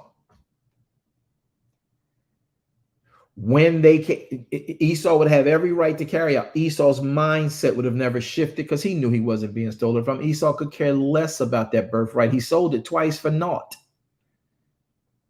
And this is where I get upset with Christianity, because we think we know the story, but we never read it. Somebody preached it to us. We read a commentary of somebody about the story they read maybe once, wrote a book, added it as an insert, and then we think we know the story. Jacob was a stealer. Jacob was a crook. He was a supplanter, and he was a liar.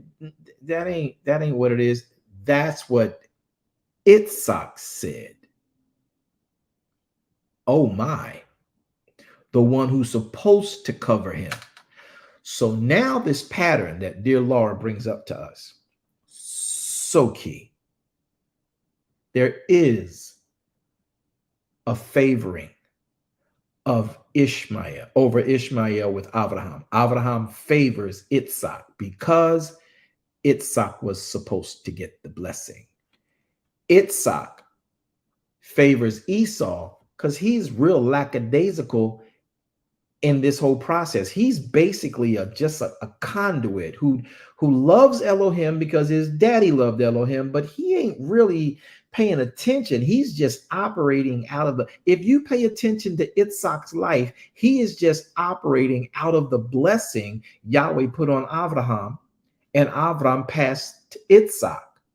Itzhak is using the blessing. He's a water whisperer. He is this blessed individual. No matter where he goes on the planet, he's going to be blessed because of the blessing on him. But he's just a conduit to get it to the end recipient, who is Israel. But he's so lackadaisical about it, he's not even consulting the Father. He's just doing what his custom is. Birthright goes to the firstborn. Raquel was like, see, right, what had happened was,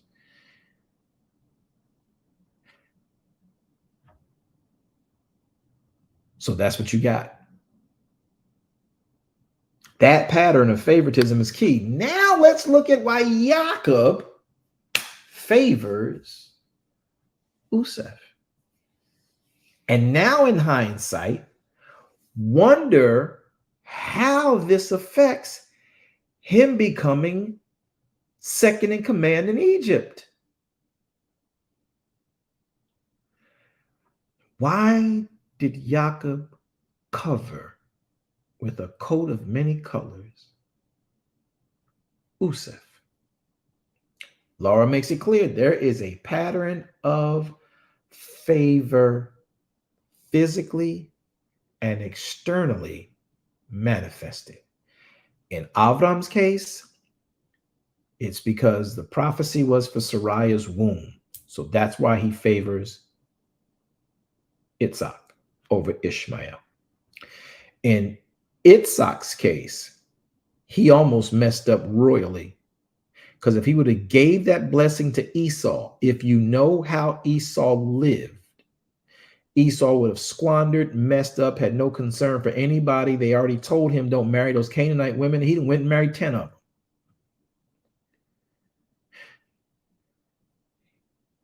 Itzhak, quite frankly, was careless, though blessed. And if it wasn't for Raquel, which is why she's the greatest wife on the planet, she was the greatest helpmeet you and I will ever know.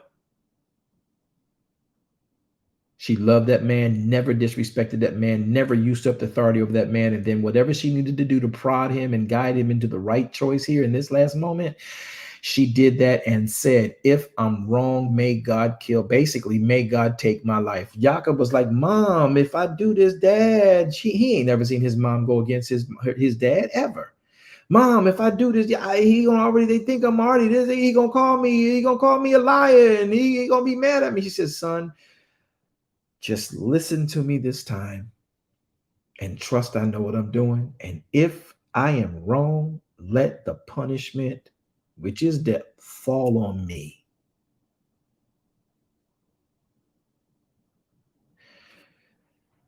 No way you can explain that. Greatest helpmeet ever. And she did it for the family. She did it for the prophecy. To me, it is one of the moments that says it's better for me to obey Elohim than man. But she does it in class. She does it in style. Here's the most important part. She does it in accuracy.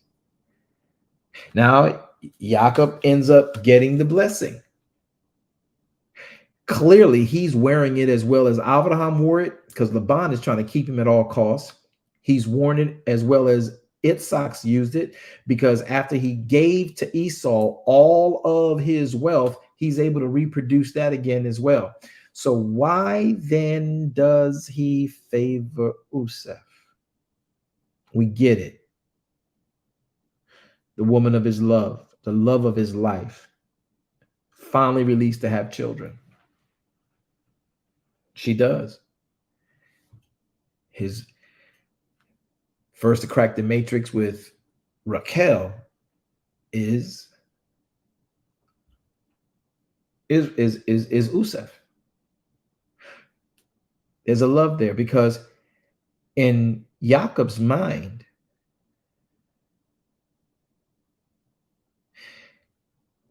he's always been in the shadows. Even after he got the blessing, not knowing really what was going on, he goes to Laban's, and though he's the main breadwinner, Laban takes all the credit. Jacob is always in the shadows. And he understands that his actions against Leah also affected why Usef didn't come out first. Whoa. See, many people don't pay attention to this nuance. I think it was Nicole. Maybe it wasn't. Well, one of you had mentioned that he worked 7 years for Raquel. We all agree? Have I put y'all to sleep? I'm so sorry. I just been talking. Correct. Yeah. No, we're awake. Now, wait a minute, Nicole. Was that correct? Yeah, he been talking. He just been talking. That what you mean, Nicole? That what we not gonna do? Correct. He worked 7 years. But, all right, Joe. He worked. But she is and then 7 more years. She's also in the queue. Okay, we'll get her in a second. She's in the queue. Yeah, she was like, yeah, correct. You talking too much, sir. So listen, here's what happens. So he worked 7 years for Raquel, right? Pay attention, y'all. He has the honeymoon night with Leah. He wakes up and realizes he got hoodwinked and bamboozled. He goes that very morning to Laban, fussing and almost cussing. He probably did cuss. He just ain't cursing. And he then realizes, hey, this ain't what's up. And Laban, playing his card, mastered this illusion, mastered this scam, and now has secured. And what man wouldn't want 2 wives? We can't marry off, the baby until the older is married off in our culture here in damn Ramshire. So, I ain't got a problem with you having Raquel, because y'all been hanging and kicking it for these last 7 years pretty tight, and everybody knows that. So why don't you just work for me another 7 years and you can have Raquel too? If you do that, just let Leah get through her honeymoon week with you, and then as soon as your honeymoon week is over with Leah, those 7 days, you can go ahead and marry right then Raquel and have a honeymoon week with her for 7, and you just owe me 7 years of what you've been blessing me with. Y'all ever heard that story that way? Because that's exactly how it went down. No. So it wasn't like he got Leah after 7 years, tricked into Leah, then got Raquel after 7 years. No, he got them both at the same time. So he had basically double honeymoons back to back. Poor guy. Anywho, so he could have easily, watch this, if his disdain had not been for Leah in the way, who knows if in fact whether Raquel could have been impregnated during the honeymoon time, them coming together, and thereafter they'd been able to have physical conjugations with both of his spouses. So when Elohim realized that he wasn't showing any love at all, he literally, Elohim looks on the out, man looks on the outward appearance, Elohim looks on the heart. So Elohim knows that Jacob hates Leah because of the way he got duped, or he hates being with Leah. So I can only imagine, we can only imagine, and you might say this is eisegetical or subjective, but we can only imagine that Elohim had to intercede because he wasn't spending no time with Leah. Oh, didn't think about that, did we? So he shuts the womb of Raquel up.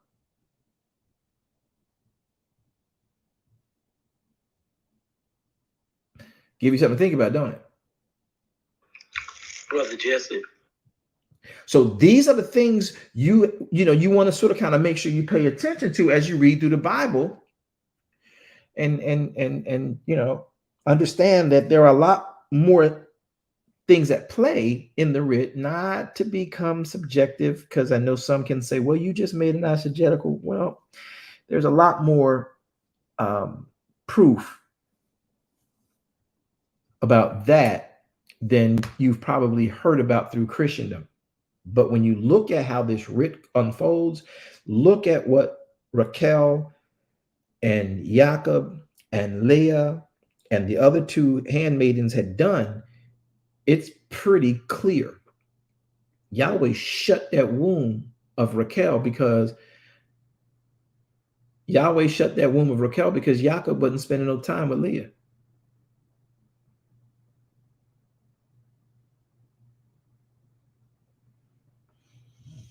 So who would have known?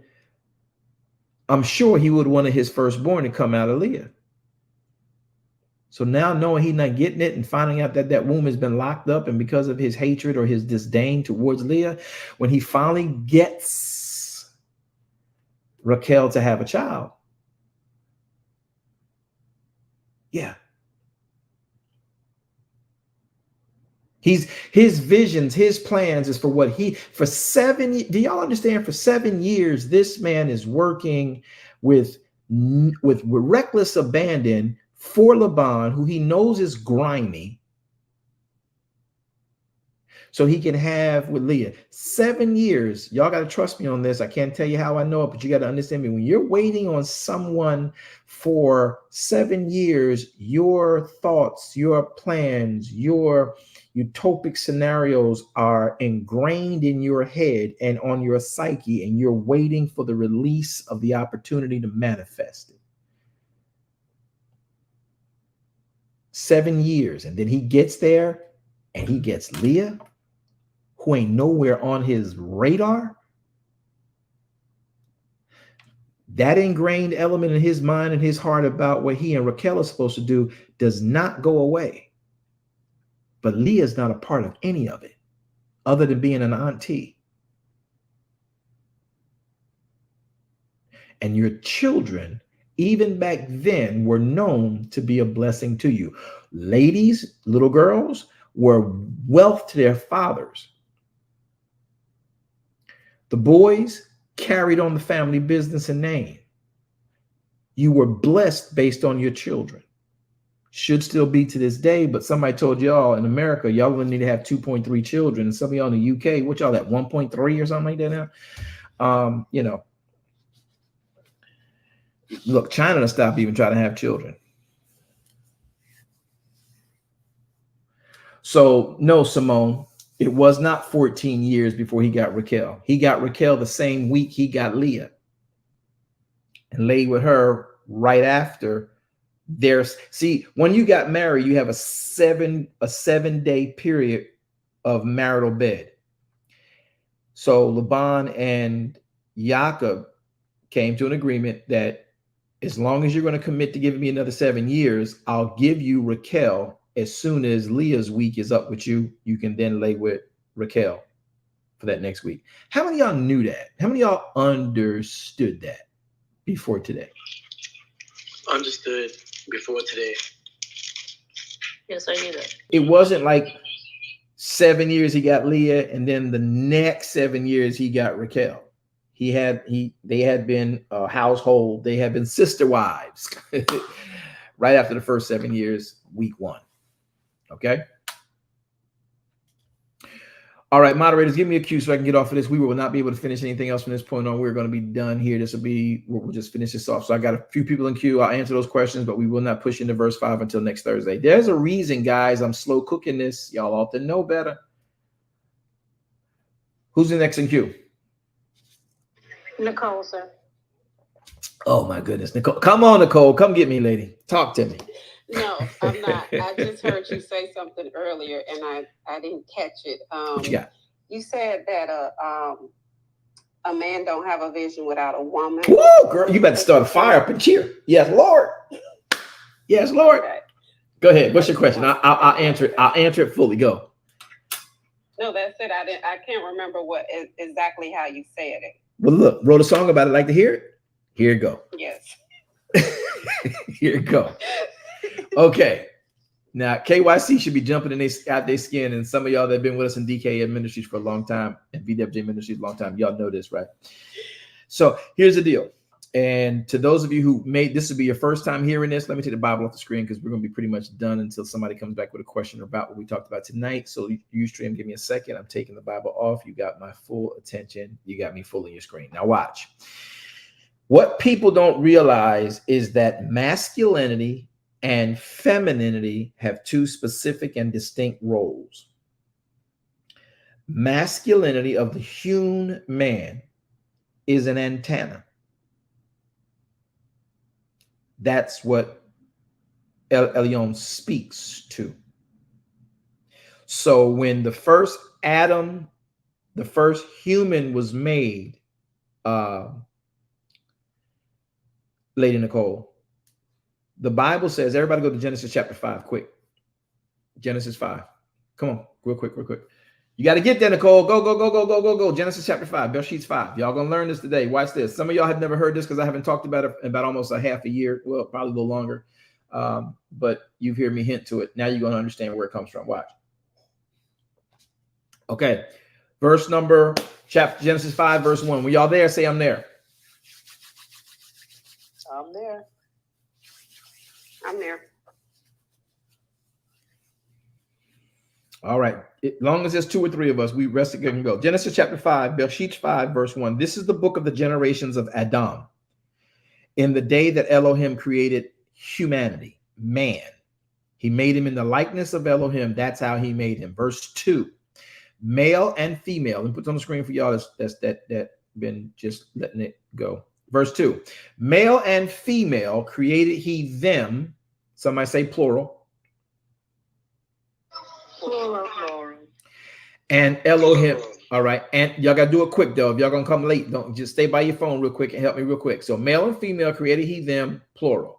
And he blessed them, plural. And he called their name Adam. Everybody say singular. Singular. This was done in the day when they, plural, were made. They, plural, were created. One more time, verse 2. Male and female created he them. That's plural. He blessed them. That's plural. He called their, that's plural, name Adam. That's singular. In the day when he created that they were created, right? So Adam and the first human was named Adam, but what was in Adam was masculinity and femininity in the same body, the same pulchritude. You follow me so far, Nicole? Yes. Okay. Now pay attention, y'all. Real quick twist. So the outer extremities of the pulchritude is the masculine region. The womb or the core area of the human body named Adam was the womb man. So the external perimeters of the pulchritude, ears, head, fingers, feet, legs, arms, all of that is masculinity. So the head is a part of that extremity, and therefore the ears the eyes, and the mouth on that head and the nose are the in gates. That's where you get and receive and also make decree. So the masculinity was responsible for receiving the instructions of Elohim, computing it in the mind, sending that through the neurology down into the womb where the womb man existed. Follow me so far? Y'all talk to me. Come on. Yes. Okay. All right. Now, because the antenna gets the vision of the Father for humanity on the earth, once the body understands the vision, then the core of the body, the womb man of the body, supplies strength and resource to every appendage of the body to carry out the task that's now been written on the inner walls of humanity. Man, that is so deep. Let me, I get excited every time I teach this. So the womb man is the core of humanity. And in the beginning, the man, the male, and the female, the womb man, were called Adam. It took Elohim to say it is not good for mankind, humanity, to be, your Bible says, alone. But another translation and some other elements of the Hebraic of this says there's an L missing. It wasn't good for man to be alone, and then God made another man. What it meant was it's not good for man to be all one. So he took the masculine, kept it in that pulchritude, and then took the womb man and gave that a pulchritude from the original pulchritude, made it new and improved, extended her hair, extended her mammary glands, extended her glutes, gave her an hourglass body instead of this belly gut we got as men, gave her better elasticity so she could have a child and snap back to picture perfect form. So the womb man was made better than the original man, but the womb man and the masculine man, the feminine and the female and the feminine and the masculinity, the female and the male were all in one pulchritude before Yahweh put them to sleep. When man woke up, he had his womb looking at him from another pulchritude that was made from his. That's why Adam could say, I don't know what just happened, but I know that's my bones and that's my flesh. How'd you get over there? That wasn't good, y'all. Y'all didn't like that? Nobody cared for that? Okay. So here's what we got. When in fact, masculinity is doing its job, he is being an antenna to hear what the Creator wants humanity to do in the earth. His job is to hear from Elohim, envision it. Because when Elohim took the womb out of the first man, he said these words, I'm going to give you a helper to help you meet the vision I give you. So the core, the womb man, is what puts the resource to vision. So masculine is vision, feminine is resource. Masculine is attracted to feminine. Feminine is attracted to masculine. Vision is attracted to resource. Watch this. And resource is attracted to vision.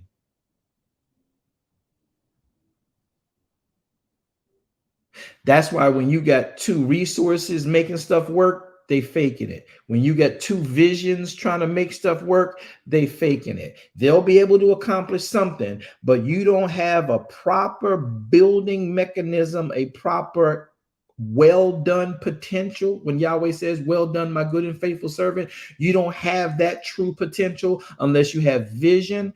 And then vision, once it becomes clear, once the vision writes it on the wall, they that see it, resource, will run based on that instruction and carry it out. So masculinity is the antenna that receives the vision.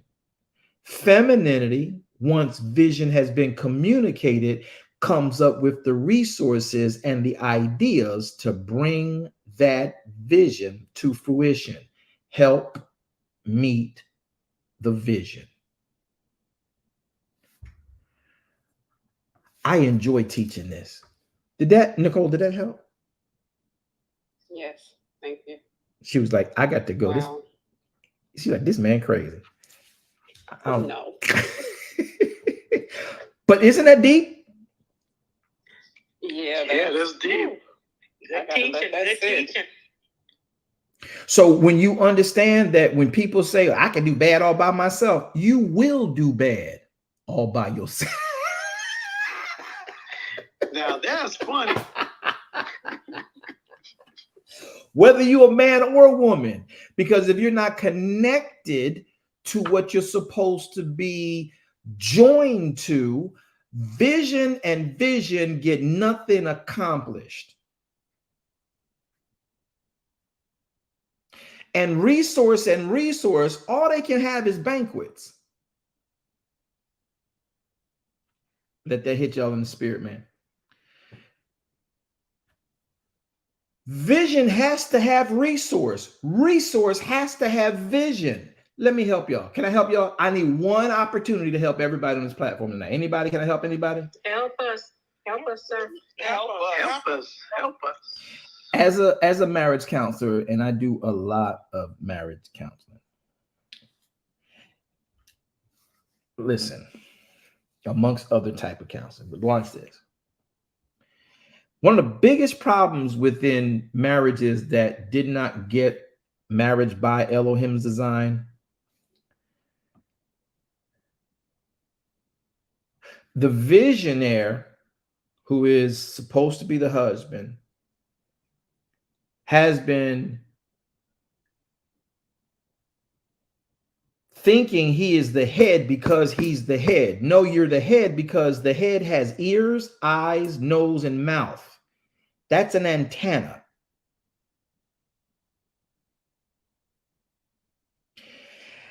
And it doesn't matter what you say as much as it is what you receive.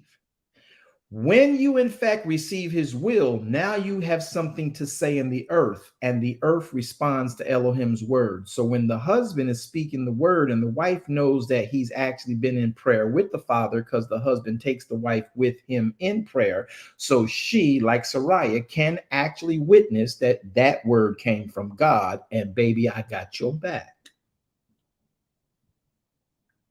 Because I know you heard, I was with you when you got that revelation. We were in the Lord's place when we got that revelation. So when men and women find themselves growing apart in their marriages, it's usually after the marriage ceremony. What? Yep.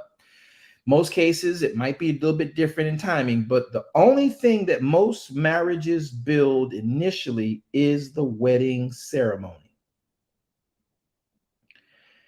They envision it, they put their resources together, and they build that marriage ceremony. They build that venue, they build those clothing, they build their ushers and their bridesmaids and their best man and the place and the city and the honeymoon. They build all that, and then once they've done that, they've had the event, they stop building. Maybe some might build their credit, build and buy themselves a home, but after they've done those things, they rest on their laurels and think that's life in marriage. Here is the problem.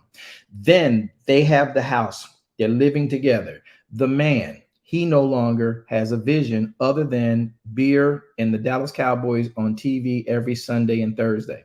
She is sitting there frustrated because she doesn't know what the plan is.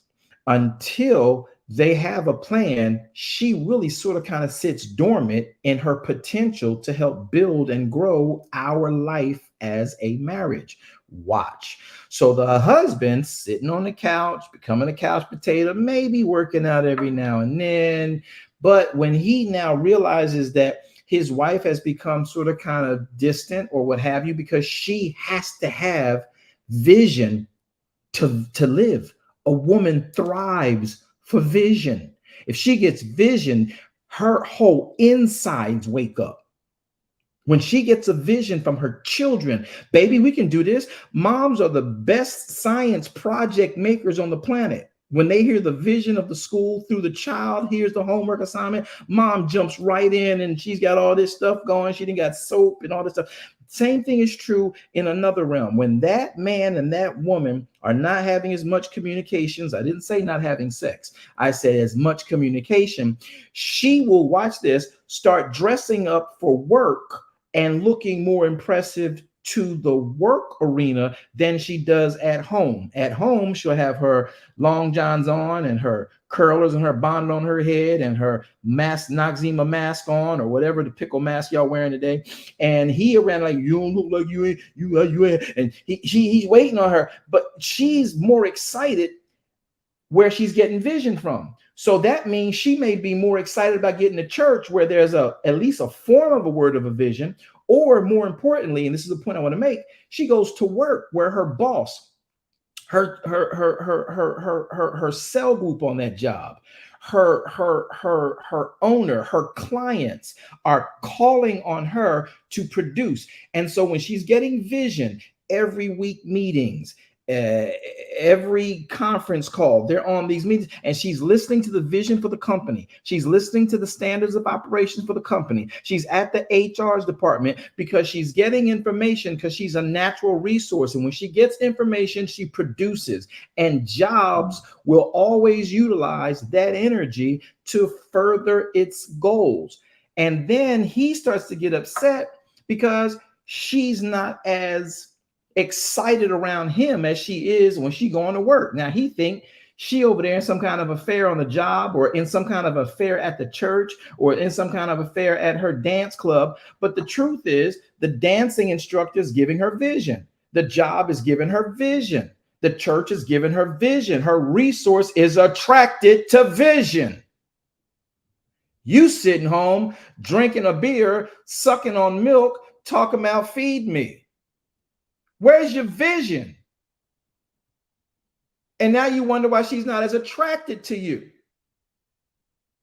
And then brothers may have vision, but every time he shoots his vision, she, resource, wrongly twisted, wrongly wired, shoots down his vision instead of getting behind it. Now he don't talk, because every time he talks, her resource, and ain't no man gonna rule me, shuts his vision component from speaking it down. Now nothing gets done. He don't want to talk in the house. That's why he ends up with Clarice. Clarice heard his vision. Clarice putting it together behind the scene. You can call her a side chick all you want. She hears his vision and she becomes his resource. Y'all not gonna talk to me today. I'm sorry, but let me just sip some water right here and whip my tongue. Brothers, you are the visionary of your marriage. Your vision should be you and your wife in prayer on the regular. And she will always, knowing you're hearing from God, have your back and help you meet that goal. She will come to you and say, babe, I heard what you said. And I was there when you got that revelation, and it quickened in me. I could feel his presence when you were talking about it. And for some reason, these last 72 hours, I keep getting these ideas. And next thing you know, she done wrote out a whole projection. She done wrote out a trajectory. She done wrote out all these resources. And here's plan A, plan B, and plan C. Watch this, people, for y'all think I'm twisted. Plan A, plan B, and plan C. And then she brings this back to him and say, babe, I heard what you said, and I know it was from Elohim, so I can't stop thinking about how to get it done. Here's 3 plans. Which one do you think is going to be best? Now watch. Your Bible tells you, Paul tried to tell you, husbands, love your wives. I'm going to do this in reverse. Wives, submit to your husbands. So when y'all read Ephesians chapter 5, verse 22, you forgot to read verse 21. Because verse 22 only said, in a male-dominant, masculine society, wives, submit to your own husbands. And then verse 25 says, husbands, learn to love your wives. But no one paid attention to verse 21. it said submitting yourselves one to another in the fear of Elohim. So what does it mean to submit, husbands? That means that men have to submit to their wives. What? The vision Elohim gave to him. And then once man submits the vision, that he don't talk, he don't never talk to me. And once man submits the vision, it triggers the resource inside of her. And then she comes back with all these plans. And rather than submit a plan to the boss, to the pastor, to the home ec committee and the dance committee club about a new venue, she comes back and she submits her plans to the man that gave her that vision. So now, husbands, submit yourselves to your wives. Wives, submit your plans to your own husband. Husbands, when she comes, love on her like I do you when you bring me your plans. What? Yeah, exactly. So when you are a man, you are visionary. The woman is resource. Those two have always been in sync. For this cause shall a man who is now in his own body cleave to his wife who is now in her own body, as if they were still in one body. Did y'all notice that your body will stumble and fall if your core ain't strong and your vision is dim?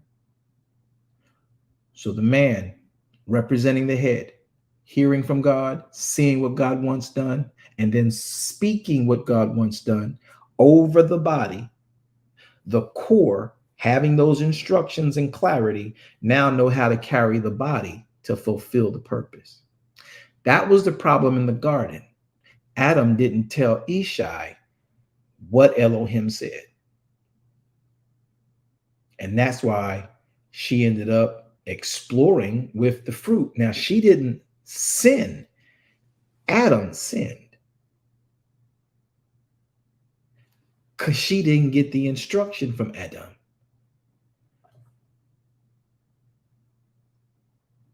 When she was presented with this opportunity, she's like, I heard tell of something, but I ain't quite sure. You ain't supposed to touch it or something? We ain't supposed to.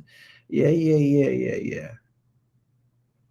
And now Adam sits there and watches this instead of interjecting and speaking the vision of God. Don't eat the fruit. Baby, you can touch it. We're here to till the ground. You can touch it, but you can't eat it. Don't eat the fruit. That's all. Serpent, be that your way. That's what should have happened. So when man gives vision, woman will supply the resource. When woman has a resource, vision will kick in for that man, and they will link up and become inextricably connected to the point that they build a life that pleases the Father, and your children come out of that, build favored and in tuned. Nicole, that was too much, wasn't it? No, sir. Did you learn something? No, sir. I was going to ask about the leave and cleave, and you just linked it right on in there. And so thank you. I did not do it. The word did it. Stop trying to blame me for something that God did. I'm not taking credit for it. To him be glory. Good to have you with us, Nicole. You're more than welcome, beloved. All right, who's next in queue? Real quick, y'all. Can I get out of here? We out of here. I'm doing too long. Brother Jesse. Brother Jesse, go. Yeah, when you was going over Yaakov's Gensis 35, I think it was 36 rather. That's why you always told us in NYC, read slowly. Yeah. I wasn't gonna mess with it. I was waiting for somebody else to say something about it, but he did graduate. I'm gonna put it out there. So that's why I was like, yeah, that's why it's important to read slowly. Hold up, Jesse. Hold up, Jesse. Your alumni gonna get with you real quick. They got something to ask you. What you graduated from? Because NYC don't have a class. I'm sorry. You graduated from New York City. Yeah. Yes, I have that one. Y'all, did y'all find y'all? But it's not NYC anyway. It's KYC. Yeah, it's KYC. They're messing with you, bro. But you're right though, brother Jesse. This is why we say read the Bible slow. Most of us only read the Bible to go into the Bible to have something to say from a pulpit, rather than open the Bible, read it slow, and let the words speak to you. And that is so, pastors have been saying, so-and-so was a thief, so-and-so was a liar. God still used them. Oh my goodness. Yeah. The one that Minister Wanda hates when I do this. And there was somebody else too who hated when I did this initially, but they love it now. But here's the catch: that David was an adulterer and a murderer, and Jacob was a liar, and God still used them, right? If you read the story slow, you will clearly see King David wasn't an adulterer. King David was not a murderer. King David, not David, the little shepherd boy. Two different phases in life. Two different charges in life, because the king did not fall subject to what the shepherd fell subject to. Again, until you read that story rightly about Rebecca and how she handled Jacob and Yitzhak in that story of getting the blessing, you realize she didn't try to trick him. Y'all around here singing, I ain't calling her a gold digger, but Yitzhak wasn't, I'm just saying, you know the story first before you just go on and make up some cute little bar that fits your thought of a message you want people to know. When you read it slow, you see all of the ingredients that makes that storyline powerful. Otherwise, you become subjective, you become eisegetical, and you become cliche. And that's why we teach leaders, read the writ slow. Use your concordance. Understand the definitions for the words you think you know in English just because your Hebrew written Bible has an English translation.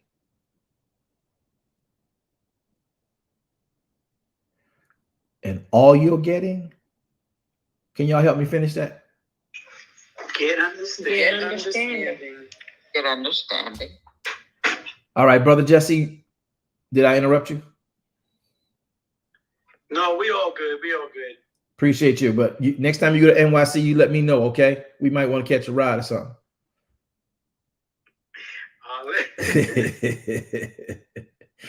All right.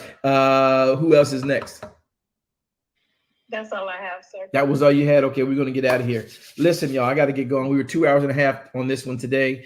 Did y'all learn anything? I got time for 3 people with 60 seconds max to tell me what you learned tonight, what made you rethink what you thought you knew, or what you going to leave to go study. Anybody have anything they want to share? I got room for 3 people. What time is it? Yep, I got 3 people for 60 seconds a piece to summarize what you've learned, what you've now been made to think about, what you are. Anybody? Jesse. You back from NYC yet? I'm back in sunny state of Florida. Okay, what you got? 60 seconds. Clock is running. And listen, anybody who has something that you want to share and talk about what you learned tonight in this, you can just say your name while Jesse's speaking. Our moderators will listen for your voice. Say your names clearly. You're not going to overtalk him. We'll hear your name if you want to share what you learned. I'll extend it to 3 more plus Jesse. Go, Jesse. What I learned tonight is that, not only reading the words slowly, but I have a better understanding now that you took the time to give us the details of the scripture, whereby now I have a clearer thought or understanding of the scriptures that you shared this evening. So a lot of those things that I used to hear from pastors or wherever else, come to find out, oh my goodness, I need to read this Bible again. It brought a new life to understand the scriptures. And I like the way you teach the word as well, or the Torah, because the way you express it, it does bring forth life. Actually, it brings you, it gives you a lot of energy charges you up for the future. And I just want to thank you for taking the time to share what Yah had put into your mind and your heart to share with us. Yahweh be praised. Thank you, Brother Justice. Kind of you. Yeah. The issue is when you've read it as much as we've read it, and you've studied as long as we've studied, and you have the degrees we've been fortunate to pick up, but now I even count them as dung. You begin to see, man, we've been in Christendom just doing way too much. We skip right over the plan that Yahweh had for humanity. Great. Thanks, Brother Jesse. I'm glad you're being edified. All right. Anybody else? Yolanda. Hey, Pastor Yolanda, what's good? Well, I think there's something that I am still do I detect an attitude? No, I don't have an attitude. Not at all. I'm messing with you. Go ahead. So, when we started, we talked about Joseph's brothers, hating him and why they hated him. And not that I thought they should hate him, but I understood why they had issues with him, because when they were growing up, I think I was back in Genesis chapter 30, that whole thing with the mandrakes. Reuben is the one who found the mandrakes and brought him to his mother. I don't know if he knew what the significance of it was, but he didn't have a clue. Go ahead. But he knew to bring them to her, so somebody told him about the mandrake. So anyway, he brought them to her. Well, wait a minute, because I want to make sure we're clear on that. That's like me telling my son to go across the street to an apple orchard I live across from and bring me some apples. That child don't know the essence of why a man or a woman would want to eat that particular fruit. You know what I mean? They just know it's fruit. And at their age, they don't have that issue. But he had no clue what he was like, hey, we picked the mandrakes. There's a mandrake tree. We all like mandrakes. We know that, granddad and dad like the mandrakes a lot, So, go ahead. Right. I agree. When my son was little, I told him, Mommy likes small boxes for gifts. So when he and my husband went shopping, he knew that tell Daddy, Mommy likes small boxes. And so he didn't understand why. My husband understood that. So I just kind of thought it was interesting that he knew to bring those mandrakes to his mother. Mm-hmm. And when he did, Raquel saw them and she wanted them.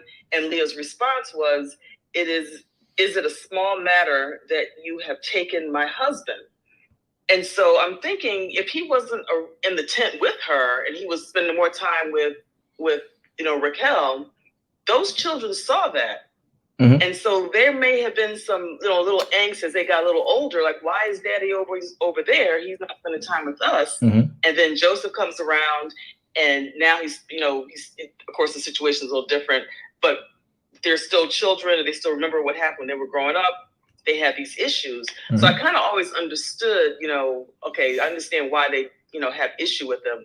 And so now coming back to what we discussed tonight and, why Jacob would have favored him or why Jacob would have loved him more is causing me to kind of shift in my thinking. Because I'm like, well, I can understand why they had little issues with him. So hopefully next week I'll have a little better attitude about that. Oh, we're gonna dig deep on Thursday. I just want to get us past verse 4. I want us to know there is a reason.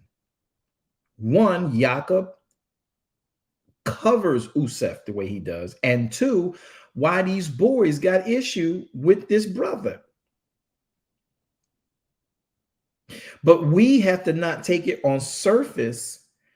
And we need to understand what are the predicators to this escalation. And many of us think that because we read the Bible, we're understanding God. If you're not reading Elohim's word found in the Bible, just reading his Bible random all over the place, you don't make connections to the revelation Yahweh's trying to put forward. You got to read Torah first, then read your Bible. And so, like you're saying, Pastor Yolanda, there's a whole lot we're going to talk about in verse 5. So y'all need to be here next Thursday. Clubhouse, y'all better hope we still on next week here. If not, y'all better get the VWJ Ministries on YouTube or VWJ Ministries on Facebook. And I'm flirting with another platform that may be hopefully utilized before too long, where we can all come together in a more audio and video mindset where we're real time. Okay, great points, Pastor Yolanda. Tell Mr. Rev, man, I said, hey. I sure will. Thank you, Apostle. Let him know I speak shalom, please. I was just messing with him. But did anybody catch anything about the fact that they could not speak shalom over Usef? Because your Bible doesn't give you that. Once you've read Hebrew, once you've understood, this ain't a Black Hebrew Israelite thing. This ain't a Jewish thing. This is an English to Hebrew thing. When Hebrew as a language, not as a culture, as a language. When it says they couldn't speak peaceably to him, how many of y'all realize they could never speak shalom over him? They could speak it for Levi, could speak it to Uda could speak it to Reuben could speak it to Naphtali, but nobody would speak it to Usef.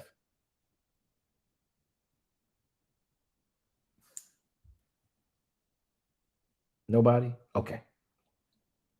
It's like he was cut from a different cloth. I mean, you think about the life of Usef, I don't think the rest of them could have did what he did. Oh, no. I mean, he was, okay, that's something different. No, you're right. They couldn't do what he did. I mean, people don't realize it, but you're right, Nicole, that, look, when a man and a woman come together, the attributes of that man at that phase of his life and the attributes of that woman at that phase in her life join in that baby.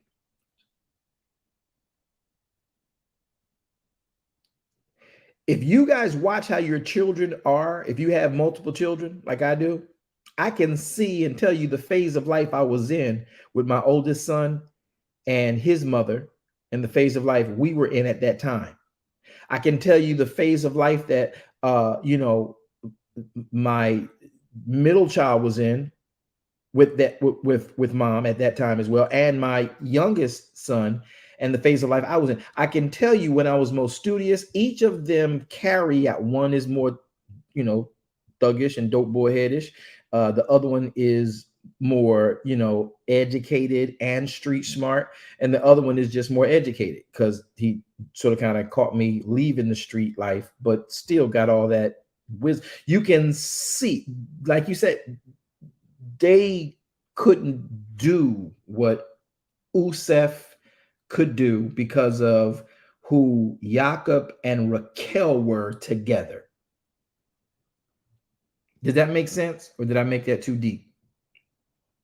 Yes. Yes, it makes sense. Good. I cut you off though, Nicole. What else were you going to say? You got 30 seconds. Go. Yeah, that was it. Just that he was the dream interpreter. Look at what all he endured. Look at what all he defeated, and then still came back and redeemed them. Yeah. I mean, they couldn't have did that. No, they was too petty. They killed the man. They should. they thought they tried to kill the man. You know what I mean? They didn't have what Usef had, and that's a very key thing. Y'all want to come back next week because when we touch verse 5, we're gonna be there for a minute too. I promise y'all, it's gonna bless your lives. Thanks for adding value, Nicole. I appreciate you. Anybody else? One more person. 60 seconds. Who is it? Wanda, go. I just wanted to know you were supposed to tie in Usef, the coat of many colors of Pesach. So I was waiting for that. See, that's your problem. I ain't doing all your work. That's why we in Bible book club. Yeah, I didn't mute her microphone. Mute her microphone. I will mute your microphone. I will mute that microphone. Matter of fact, mute this microphone. Mute. Did you mute it? All right. Listen, I am not going to, what we not going to do is have me sit up here and try to give y'all, enticing things to make your brain think. And then you're going to tell me, I'm waiting on you to tell me about the code of colors and Pesach. No, I asked y'all if y'all made the connection. Don't be misquoting me on this platform up in here. You heard me? Well, we don't. Right? I agree. So listen at you. Oh, at two brutes. Okay. I see how this is going to work. So it's got to do with the birthright. The birthright. The covering of the blood of the lamb and the covering of the coat of many colors. It's got to do with the birthright. We'll talk about that more on next Thursday. Is that enough of a hint? Yes, sir. Thank you. You sure? You want to say some more? I said, I feel it in my innermost right. This is why I leave y'all Christian people alone. Y'all get on my nerves. Listen. Okay, yeah, we can. More. So you got your coat of many colors. You got Pesach. The coat covers a man who will become the governor that would save their lives. The blood covers and comes from the man who will become the governor of our nation, our very lives.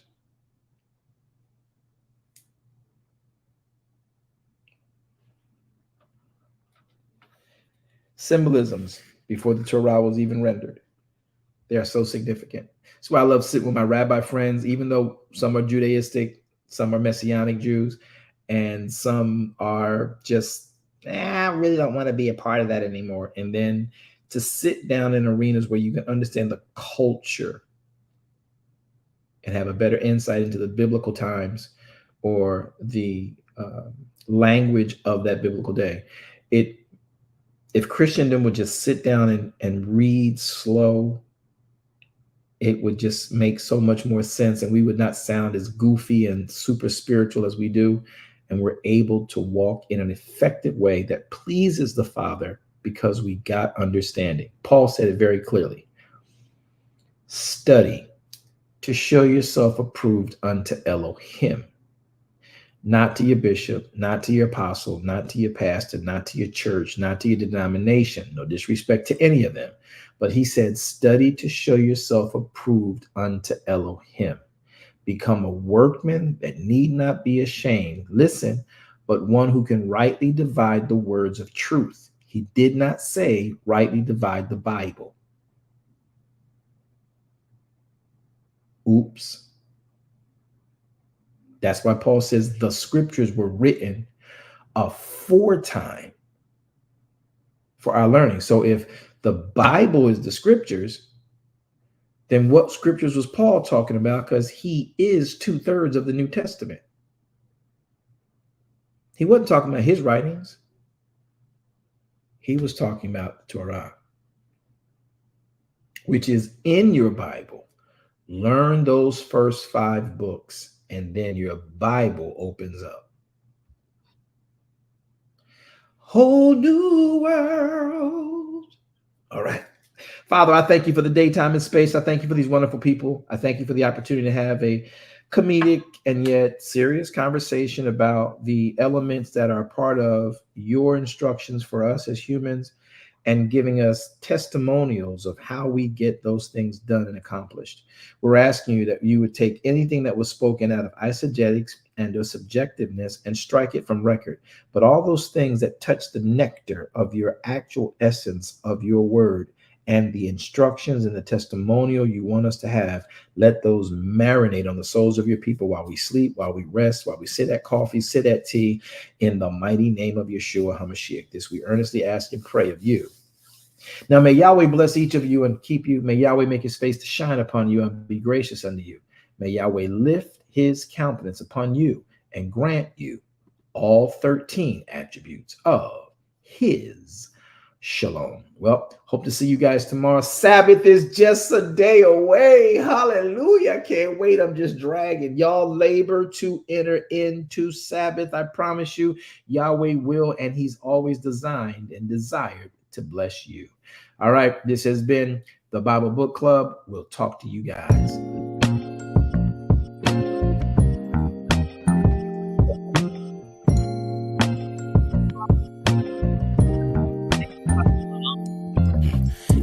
Truth, this is the place for you. Don't need to complicate it. It's best to keep it basic. Open the book, the word itself approved. He's Alpha and Omega, the answer since the early ages. What you should do is learn about the greatest. Just so you know, our door is always open. Let's study together instead of debating. Share our differences. Let love heal all that's broken.